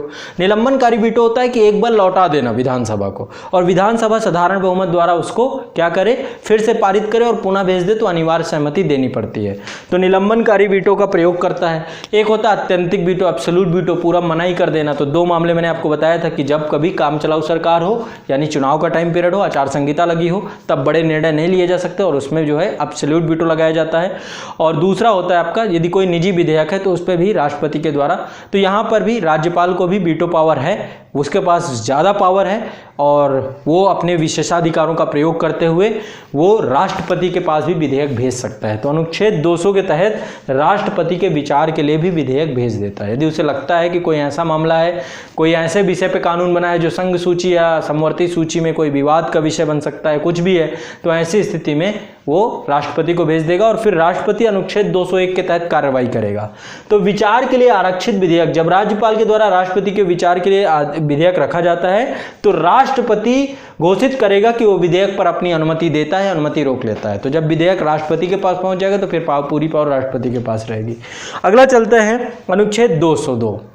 अनुच्छेद 202 बजट के बारे में चर्चा है, इसको बोलते हैं वार्षिक वित्तीय विवरण के बारे में। तो राज्यपाल प्रत्येक वित्तीय वर्ष के संबंध में राज्य के विधानमंडल के सदन या सदनों के समक्ष उस राज्य के उस वर्ष के लिए प्राक्कलित प्राप्तियां और व्यय का आय और व्यय का विवरण रखवाएगा। तो आय और व्यय का विवरण ही बजट है। तो जितने भी, जैसे वहाँ पे अनुच्छेद 112 है वैसे यहाँ पे 202 है, याद रखिएगा 202 में राज्य से संबंधित बजट के बारे में चर्चा की गई है। अनुच्छेद 203 विधानमंडलों में प्राक्कलनों के संबंध में प्रक्रिया के बारे में चर्चा की गई कि प्रक्रिया क्या होगी, क्या प्रक्रिया होगी। अब जब प्राक्कलन आएगा, जो बजट रखा जाएगा, बजट रखने के बाद उस पर चर्चा होगी। यहाँ पे मैंने बहुत अच्छे से डिस्कस किया था कि जब भी बजट कोई रखा जाता है, बजट नाम नहीं है, वार्षिक वित्तीय विवरण है, तो 6 चरणों से गुजरता है। सबसे पहले बजट का प्रस्तुतिकरण किया जाता है ना। हर राज्य में अलग अलग डेट है जो तिथियों में बजट होता है। फिर आम बहस होती है, फिर विभागीय समितियों द्वारा जांच की जाती है, फिर अनुदान पे मांग की जाती है, मांग के बाद विनियोग विधेयक पारित होता है, फिर वित्त विधेयक पारित करवाए जाते हैं, फिर अनुदान की मांगों पर मतदान पर कटौती प्रस्ताव आते हैं। और मैंने कटौती प्रस्ताव में आपको बताया था कि 3 प्रकार के कटौती प्रस्ताव होते हैं, सदन के द्वारा किए जाते हैं। पहला होता है नीतिगत कटौती, है ना। कोई भी पॉलिसी है, पॉलिसी कट बोलते हैं इसको, कोई भी पॉलिसी है उसके प्रति यदि असहमति है, कोई भी नीति ऐसी है जिसके लिए पैसा आवंटित किया गया है, तो यदि उसके प्रति असहमति है तो पूरी टोटल जितनी मांग होती है, जितने पैसे को रखा जाता है, उसको कम करके 1 रुपये कर दिया जाता है। तो इसको पूरा का पूरा पॉलिसी कट ही, पूरी पॉलिसी ही खत्म हो जाती है, तो 1 रुपये सम्मान के लिए रख दिया जाता है। एक होता है कट मोशन, तो इसमें क्या होता है कि जितनी मांग की जाती है उसमें एक मुश्त रकम काट के कम कर दी जाती है, तो मांग की राशि को एक निश्चित सीमा तक कम कर दिया जाता है। और एक होती है सांकेतिक कटौती, तो ये भी असहमति होती है और इसमें मांग में 100 रुपए की कमी की जाती है, तो सांकेतिक कटौती, थोड़ा असहमति यहाँ पे जताया जाता है। तो इस प्रकार से ये बजट में जो है ये सब चर्चा की गई है। अनुच्छेद 203 में विधानमंडलों के प्राक्कलनों के संबंध में प्रक्रिया है। राज्य की संचित नीति पे भारित प्राक्कलनों में सदन में मतदान नहीं होगा। जो पैसा राज्य की संचित नीति पे भारित है उसमें सदन में मतदान नहीं होगा, ध्यान रखना है, मतदान नहीं होगा। अन्य प्राक्कलनों में विधानसभा उसकी अनुमति दे सकती है या अनुमति रोक सकती है, यह कटौती कर सकती है। अनुच्छेद 204 विनियोग विधेयक से जुड़ा हुआ है, ठीक है। विनियोग विधेयक यानी धन की निकासी, उससे जुड़ा हुआ, और इस पे बाकायदा सदन में विनियोग विधेयक लाया जाता है जो पारित किया जाता है। अनुच्छेद 205 अनुपूरक अनुदान, अतिरिक्त अनुदान और अधिक अनुदान से जुड़ा हुआ है। ये 3 प्रकार के अनुदान पहले आप समझिए, मैंने पिछले वीडियो में भी समझाया था। अनुपूरक अनुदान, कई बार बजट में किसी जो है जो भी योजना है उसके लिए पैसा, ठीक है, पैसा दिया जाता है, लेकिन उसी वित्त वर्ष में कई बार वो पैसा अपर्याप्त पाया जाता है, ठीक है। बजट में आवंटन तो कर दिया गया लेकिन वो पैसा कैसा अपर्याप्त है, तो अपर्याप्त है तो इसके लिए एक अनुदान लाया जाता है, एक बिल लाया जाता है, अनुपूरक अनुदान, सदन के सामने।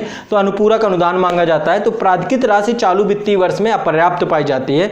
दूसरा होता है अतिरिक्त अनुदान। अतिरिक्त अनुदान में कई बार कई योजना चालू होती है और उसमें कई नई सेवाएं भी जोड़ दी जाती हैं। अब नई सेवाएं जोड़ी जाएंगी तो नए खर्चे जुड़ जाएंगे, तो नए खर्चे जुड़ जाएंगे तो सदन से पैसा चाहिए, तो उसके लिए भी हम क्या करते हैं, अतिरिक्त अनुदान की व्यवस्था की गई है। जब उस वर्ष में बजट में कोई नई सेवा के संबंध में व्यय परिकल्पित ना किया गया हो और चालू वित्त वर्ष के दौरान अतिरिक्त व्यय की आवश्यकता उत्पन्न हो गई हो तो इसे अतिरिक्त अनुदान कहते हैं, ठीक है।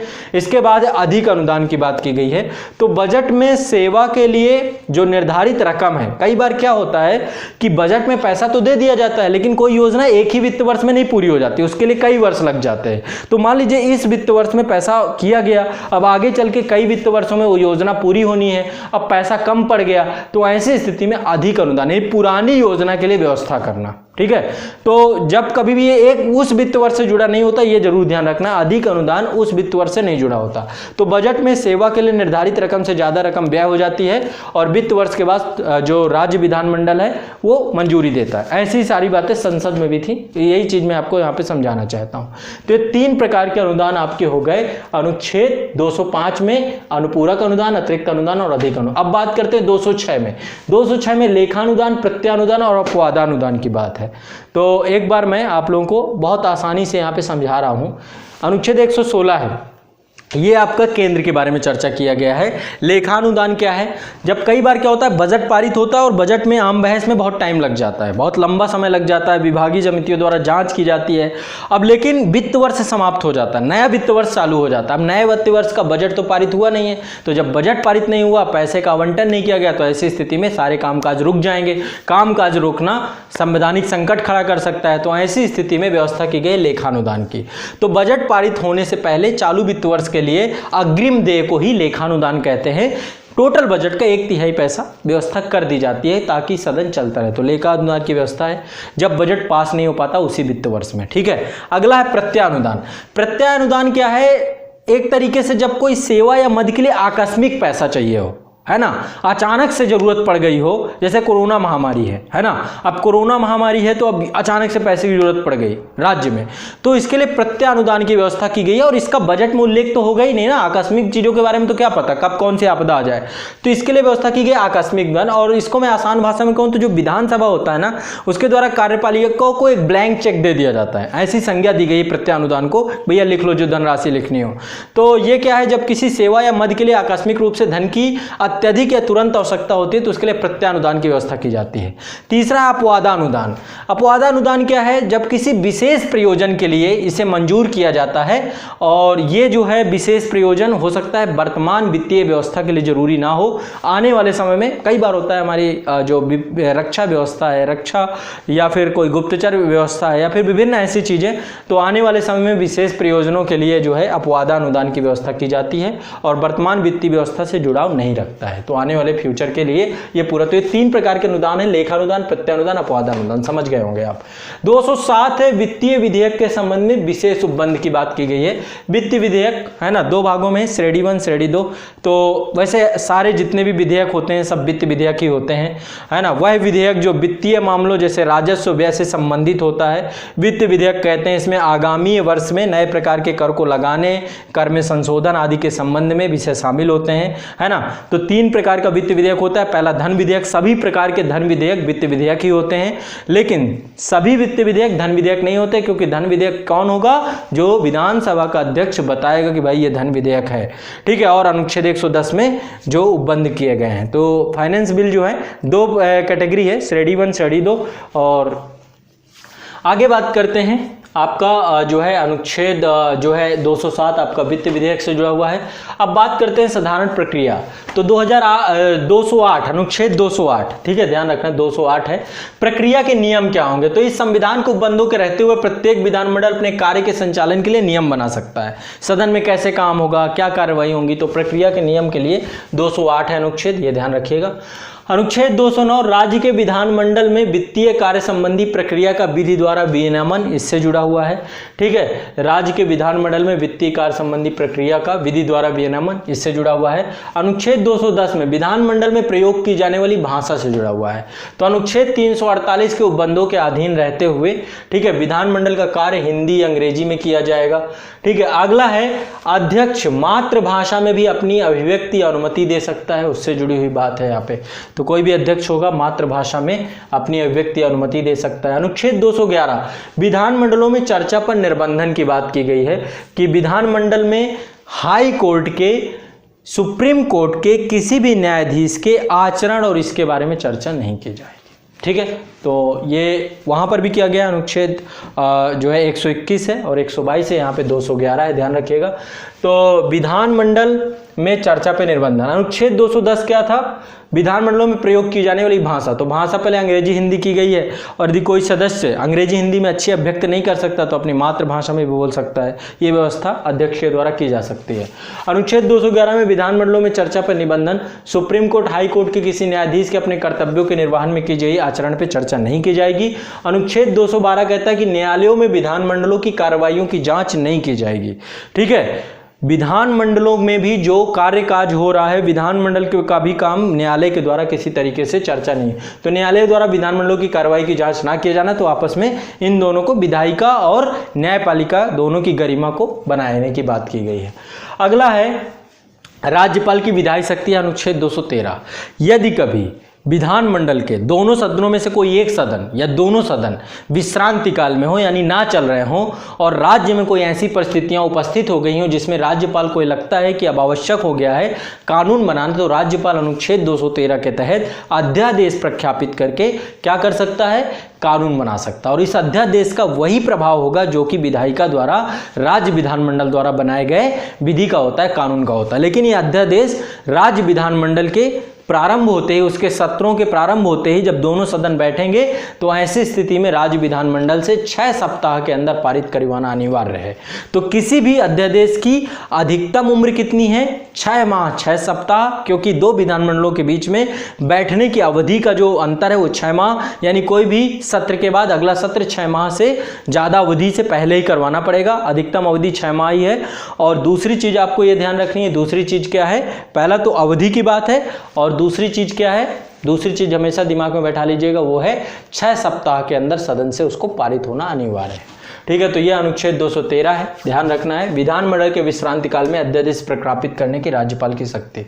अगला है राज्यों के उच्च न्यायालय। अब आगे यहाँ से न्यायपालिका चालू हो जाता है। अब देखो एक चीज़ ध्यान रखना, जो राज्यपाल की अध्यादेश के पारित करने की शक्ति है, ये कोई एक सदन भी यदि नहीं चल रहा होगा तो भी कर सकता है। कई जगह तो एक सदन ही है, कई कुछ ही जगहों पे 2 सदन है, तो एक सदन भी चल रहा होगा। यदि एक ही सदन है तो वहाँ पे तो एक ही सदन से तुरंत कानून बन जाएगा, और यदि 2 सदन है तो कोई एक भी चल रहा होगा तो भी पारित कर सकता है। जो ये बिल्कुल ध्यान रखना है। अब अनुच्छेद 214 से आपका राज्यों के उच्च न्यायालय चालू हो जाते हैं। ठीक है, तो डिस्कस कर लेते हैं। सबसे पहली बात, राज्यों के उच्च न्यायालय 214। अब लगभग आज वर्तमान में जो है प्रत्येक राज्य में उच्च न्यायालय की बात की गई, लेकिन कई राज्यों में उच्च न्यायालय को एसोसिएट कर दिया गया है, जोड़ दिया गया है। लगभग 25 उच्च न्यायालय हैं अभी इस समय।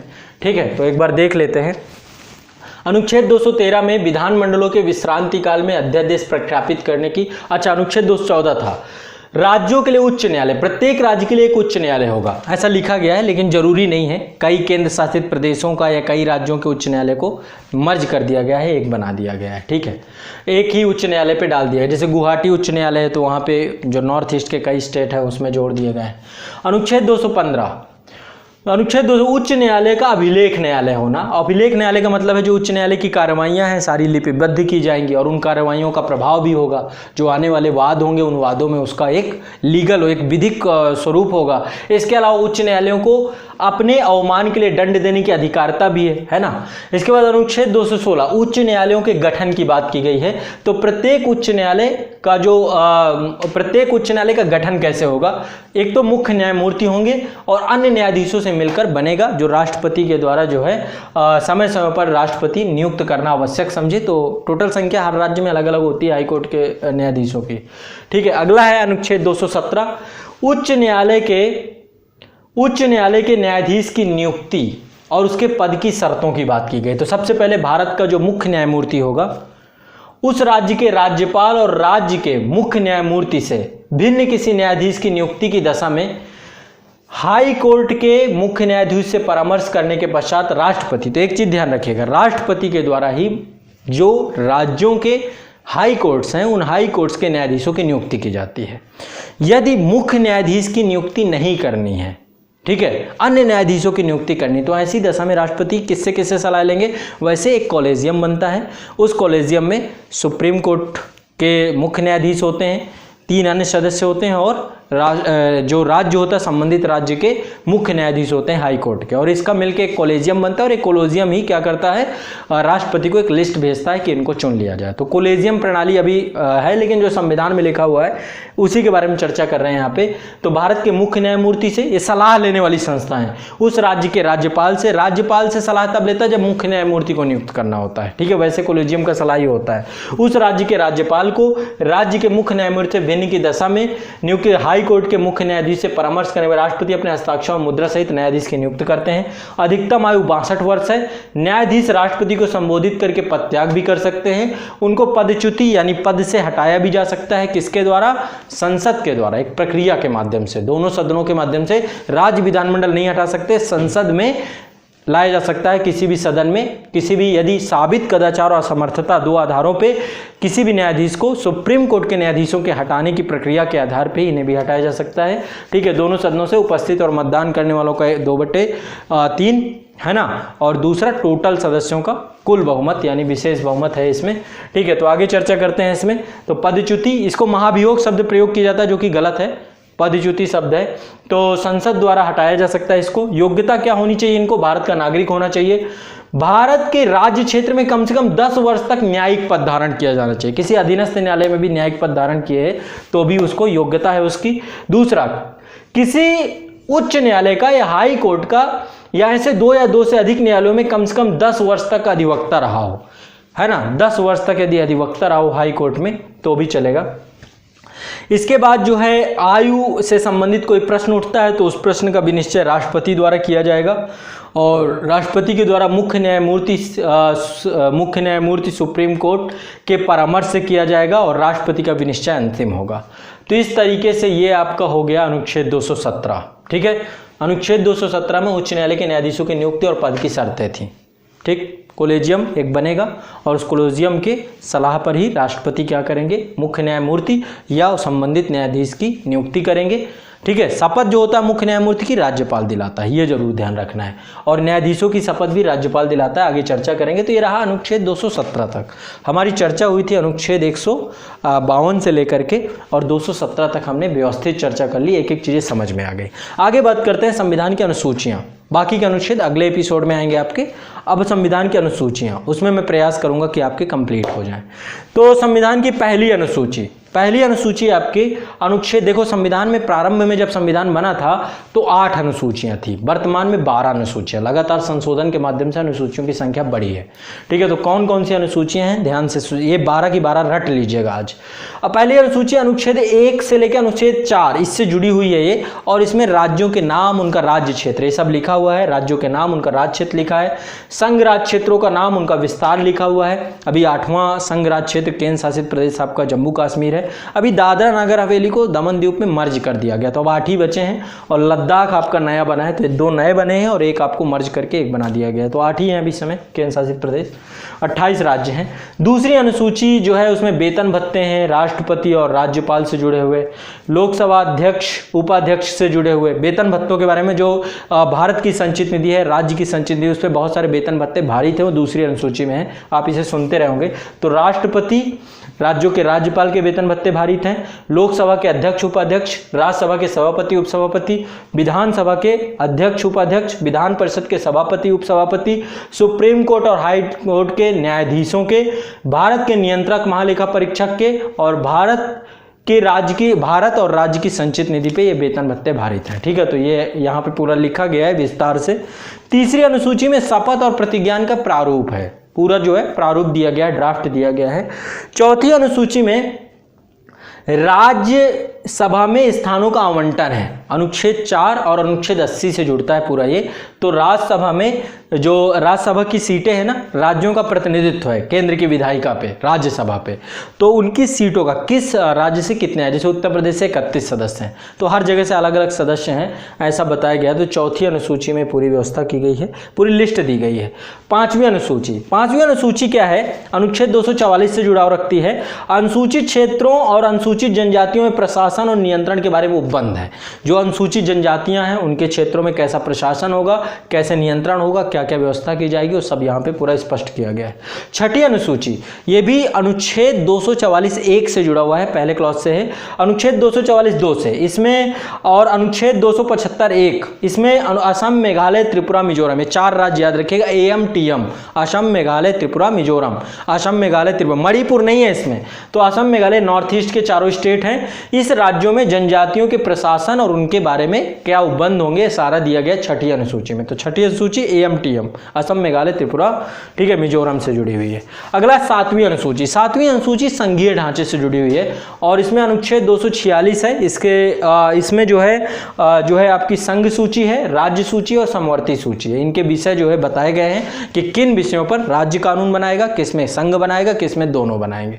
तो संघ सूची में संघ, राज्य सूची में राज्य और संघवर्ती सूची में दोनों बनाएंगे। अवशिष्ट शक्तियां राज्यों में निहित होगी और डिस्कस करेंगे आगे जब केंद्र राज्य संबंध पढ़ेंगे।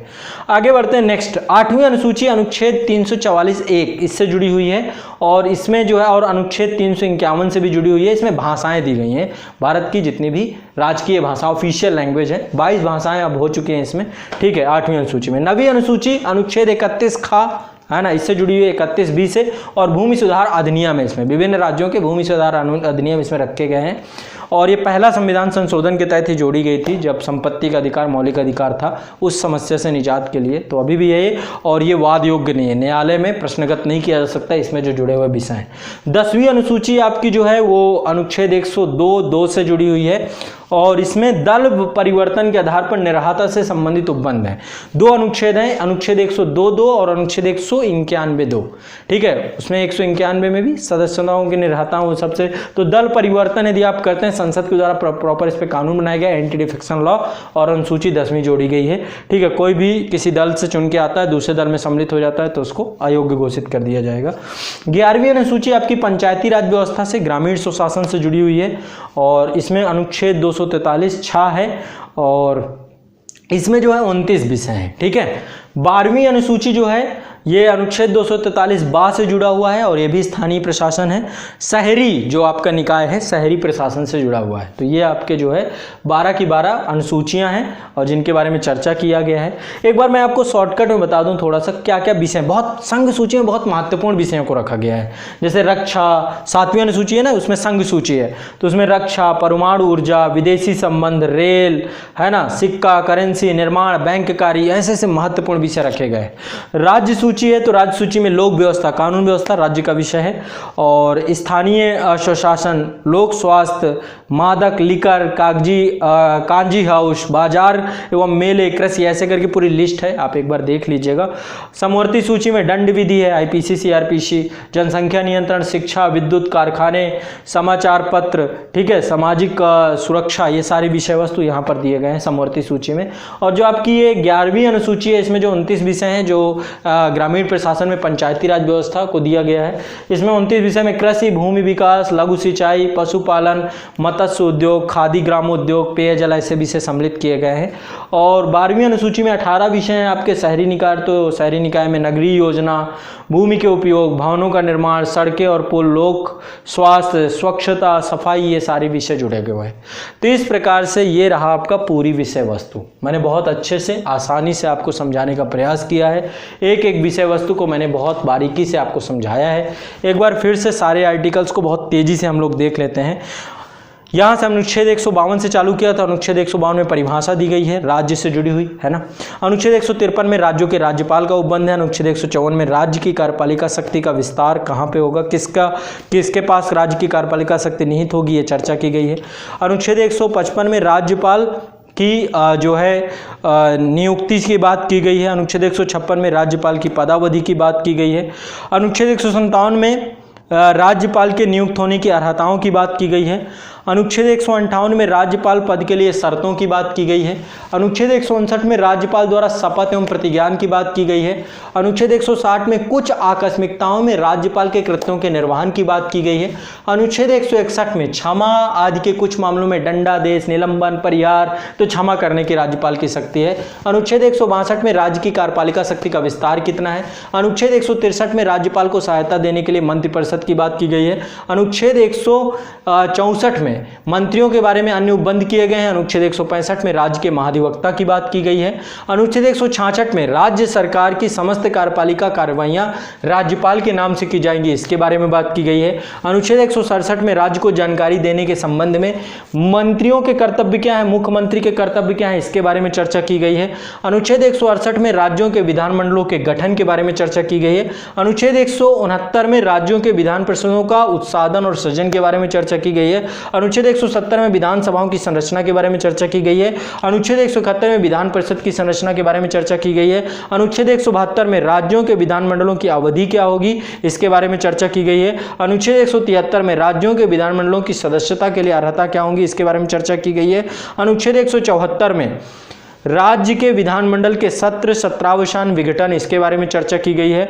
अनुच्छेद 175 में सदन या सदनों में अभिभाषण और उसके संबंध में संदेश देने की राज्यपाल की शक्ति के बारे में बात की गई है। अनुच्छेद 176 में राज्यपाल का विशेष अभिभाषण के बारे में चर्चा की गई है। अनुच्छेद 177 में सदनों के बारे में मंत्रियों और महाधिवक्ता के अधिकार के बारे में चर्चा की गई है। अनुच्छेद 178 में विधानसभा के अध्यक्ष और उपाध्यक्ष के बारे में चर्चा की गई है। अनुच्छेद 179 में अध्यक्ष और उपाध्यक्ष के पद का रिक्त होना, पदत्याग और पद से हटाया जाना के बारे में चर्चा की गई है। अनुच्छेद 180 में अध्यक्ष के पद को हटाए जाने के संकल्प को पारित करने, उसके कर्तव्यों का पालन करने, ये सब के बारे में चर्चा की गई है। अनुच्छेद 181 में जब अध्यक्ष के पद को हटाए जाने का कोई संकल्प विचाराधीन हो तो उसका पीठासीन नहीं होना, इसके बारे में चर्चा की गई है। अनुच्छेद 182 में विधान परिषद का सभापति उपसभापति है ना, इसके बारे में उनका कैसे चुनाव होगा, कैसे, तो इसके बारे में चर्चा है। अनुच्छेद 183 में सभापति उपसभापति का पद रिक्त होना, इसके बारे में चर्चा है। अनुच्छेद 184 में सभापति के कर्तव्यों का पालन करने या सभापति के रूप में कार्य करने की उपसभापति या अन्य व्यक्ति की सख्ती या पद रिक्त होने पर क्या होगा, अनुपस्थित होने पर क्या होगा, इसकी चर्चा है। अनुच्छेद 185 में सभापति या उपसभापति को पद से हटाने का यदि संकल्प कोई विचाराधीन है, उसके बारे में चर्चा की गई है। अनुच्छेद 186 में अध्यक्ष और उपाध्यक्ष, सभापति और उपसभापति के वेतन भत्ते अनुसूची राज्य की संचित निधि पे भारित होंगी, ये सब चर्चा है। अनुच्छेद 187 में राज्य के विधानमंडल के सचिवालय के बारे में चर्चा है। अनुच्छेद 188 में सदस्यों के द्वारा शपथ या प्रतिज्ञान के बारे में चर्चा की गई है। अनुच्छेद 189 में सदनों में मतदान रिक्तियों के होते हुए भी सदन के कार्य की शक्ति गढ़पूर्ति, ये सारी चर्चा की गई है। अनुच्छेद 190 में सदस्यों की निर्हताओं के बारे में चर्चा। अनुच्छेद 191 में इसमें भी सदस्यों की निर्हताओं के बारे में चर्चा है। अनुच्छेद 192 में सदस्यों के निर्हताओं से संबंधित प्रश्नों पर विनिश्चय कौन करेगा, राज्यपाल करेगा। अनुच्छेद 193 में अनुच्छेद 188 के अधीन शपथ लेने प्रतिज्ञान करने से पहले अर्हित न होते हुए शास्ति और दंड की व्यवस्था की गई कि बिना शपथ लिए बैठोगे तो क्या होगा। अनुच्छेद 194 में विधानमंडलों के जो सदस्य हैं उनकी शक्तियां, विशेषाधिकार और मुक्तियों की चर्चा की गई है। अनुच्छेद 195 में सदस्यों के वेतन भत्ते विधानमंडलों को समय समय पर विधि द्वारा उधारित किए जाएंगे, इसके बारे में चर्चा की गई है। अनुच्छेद 196 में विधेयकों के पुनर्स्थापन और पारित किए जाने के संबंध में उपबंध किया गया है। अनुच्छेद 197 में धन विधेयक से संबंधित भिन्न विधेयक, उनके बारे में चर्चा की गई है। ठीक है, दोनों सदनों में जो है पारित होंगे और उस पर सारी चीजें। अनुच्छेद 198 में धन विधेयकों के बारे में विशेष प्रक्रिया की केवल विधानसभा में ही आएंगे, विधान परिषद में प्रस्तुत नहीं होंगे, 14 दिन तक रोक सकती है विधान परिषद, ये सब लिखा हुआ है। अनुच्छेद 199 में धन विधेयक की परिभाषा है। 200 में विधेयकों की राज्यपाल की अनुमति है और 201 में जो विचार के लिए आरक्षित, राष्ट्रपति के विचार के लिए आरक्षित विधेयक है उसके बारे में चर्चा की गई है। 202 में वार्षिक वित्तीय विवरण है ना या बजट के बारे में चर्चा की गई है। 203 में विधानमंडलों में प्राक्कलनों के संबंध में प्रक्रिया के बारे में चर्चा की गई है। 204 में विनियोग विधेयक, 205 में अनुपूरक अतिरिक्त अधिक अनुदान के बारे में, 206 में लेखानुदान, प्रत्यानुदान, अपवादानुदान के बारे में, 207 में वित्तीय विधेयकों के संबंध में विशेष उपबंध, 208 में प्रक्रिया के नियम से के बारे में चर्चा है। 209 में राज्य के विधानमंडल के वित्तीय कार्य संबंधी प्रक्रिया के बारे में चर्चा है। 210 में विधानमंडलों में प्रयोग की जाने वाली भाषा के बारे में चर्चा है। 210 में विधानमंडलों में प्रयोग की जाने वाली भाषा है। 209 में विधानमंडल के विधानमंडल के वित्तीय कार्य संबंधी प्रक्रिया के विधि और विनियमन के बारे में। 211 में विधानमंडलों पर चर्चा पे निर्बंधन के बारे में चर्चा है। 212 में न्यायालयों द्वारा विधानमंडलों की कार्रवाई का जांच नहीं किया जाना, इसके बारे में चर्चा है। 213 में विधानमंडल के विश्रांति काल पर अध्यादेश प्रख्यापित करने की राज्यपाल की शक्ति के बारे में चर्चा है। 214 में राज्यों के लिए उच्च न्यायालय, इसके बारे में चर्चा है। 215 में उच्च न्यायालय का अभिलेख न्यायालय, इसके बारे में चर्चा है। 216 में उच्च न्यायालयों का गठन के बारे में चर्चा है। 217 में उच्च न्यायालयों के न्यायाधीश की नियुक्ति और उनके पद की शर्तें। इतनी जो है मैंने आर्टिकल आपको करा दिए। अब आप लोगों को कॉन्फिडेंस आना चाहिए, अब नहीं आएगा तो कभी नहीं आएगा। एक बार मैं अनुसूचियों को फिर ऐसे ही बता देता हूं। पहली अनुसूची राज्यों के नाम और उनके राज्य क्षेत्र से जुड़ी हुई है, संघ राज्य क्षेत्रों के नाम उनके है ना, ये आपका पूरा। दूसरी अनुसूची वेतन भत्ते से जुड़ी हुई है। तीसरी अनुसूची शपथ प्रतिज्ञान से है।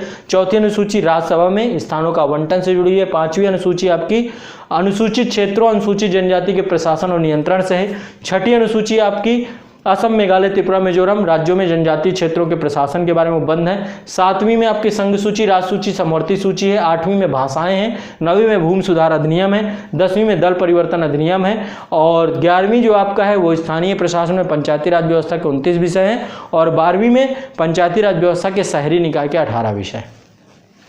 ये हो गया संपूर्ण भारतीय राज्य व्यवस्था का मास्टर वीडियो भाग 3। निश्चित तौर पे आप सभी ने बहुत बड़ी विषय वस्तु अपने अंदर समाहित की होगी, ध्यान से सुना होगा मुझे, और आपको एक कॉन्फिडेंस, आत्मविश्वास जरूर आया होगा। अब आपका काम चालू होता है इसको भारत के सभी नागरिकों तक पहुंचाने का। ये आपकी जिम्मेदारी है। आप कहीं पर भी जुड़े हैं, व्हाट्सएप में, टेलीग्राम में, जहाँ भी जुड़े हैं, आपकी जिम्मेदारी है आपको इसे घर घर पहुँचाना है। ये आप लोगों से मेरा विनम्र आग्रह है, ताकि भारत के सभी नागरिक संविधान की इस बड़ी विषय वस्तु से परिचित हो जाएं कम समय में, आसान भाषा में। ठीक है, तो चलिए मेरे साथ ऐसे जुड़े रहिए, मास्टर वीडियो देखते रहिए, अपनी तैयारी को धारदार बनाते रहिए और आराम से जाइए, परीक्षा में सफलता पाइए। मैं आपके साथ हमेशा रहूँगा। मास्टर वीडियो की ये सीरीज़ निरंतर रहेगी, गतिशील रहेगी। बस अपना प्यार इसमें बनाए रखिएगा। आप लोगों का बहुत बहुत शुक्रिया, बहुत बहुत आभार, धन्यवाद।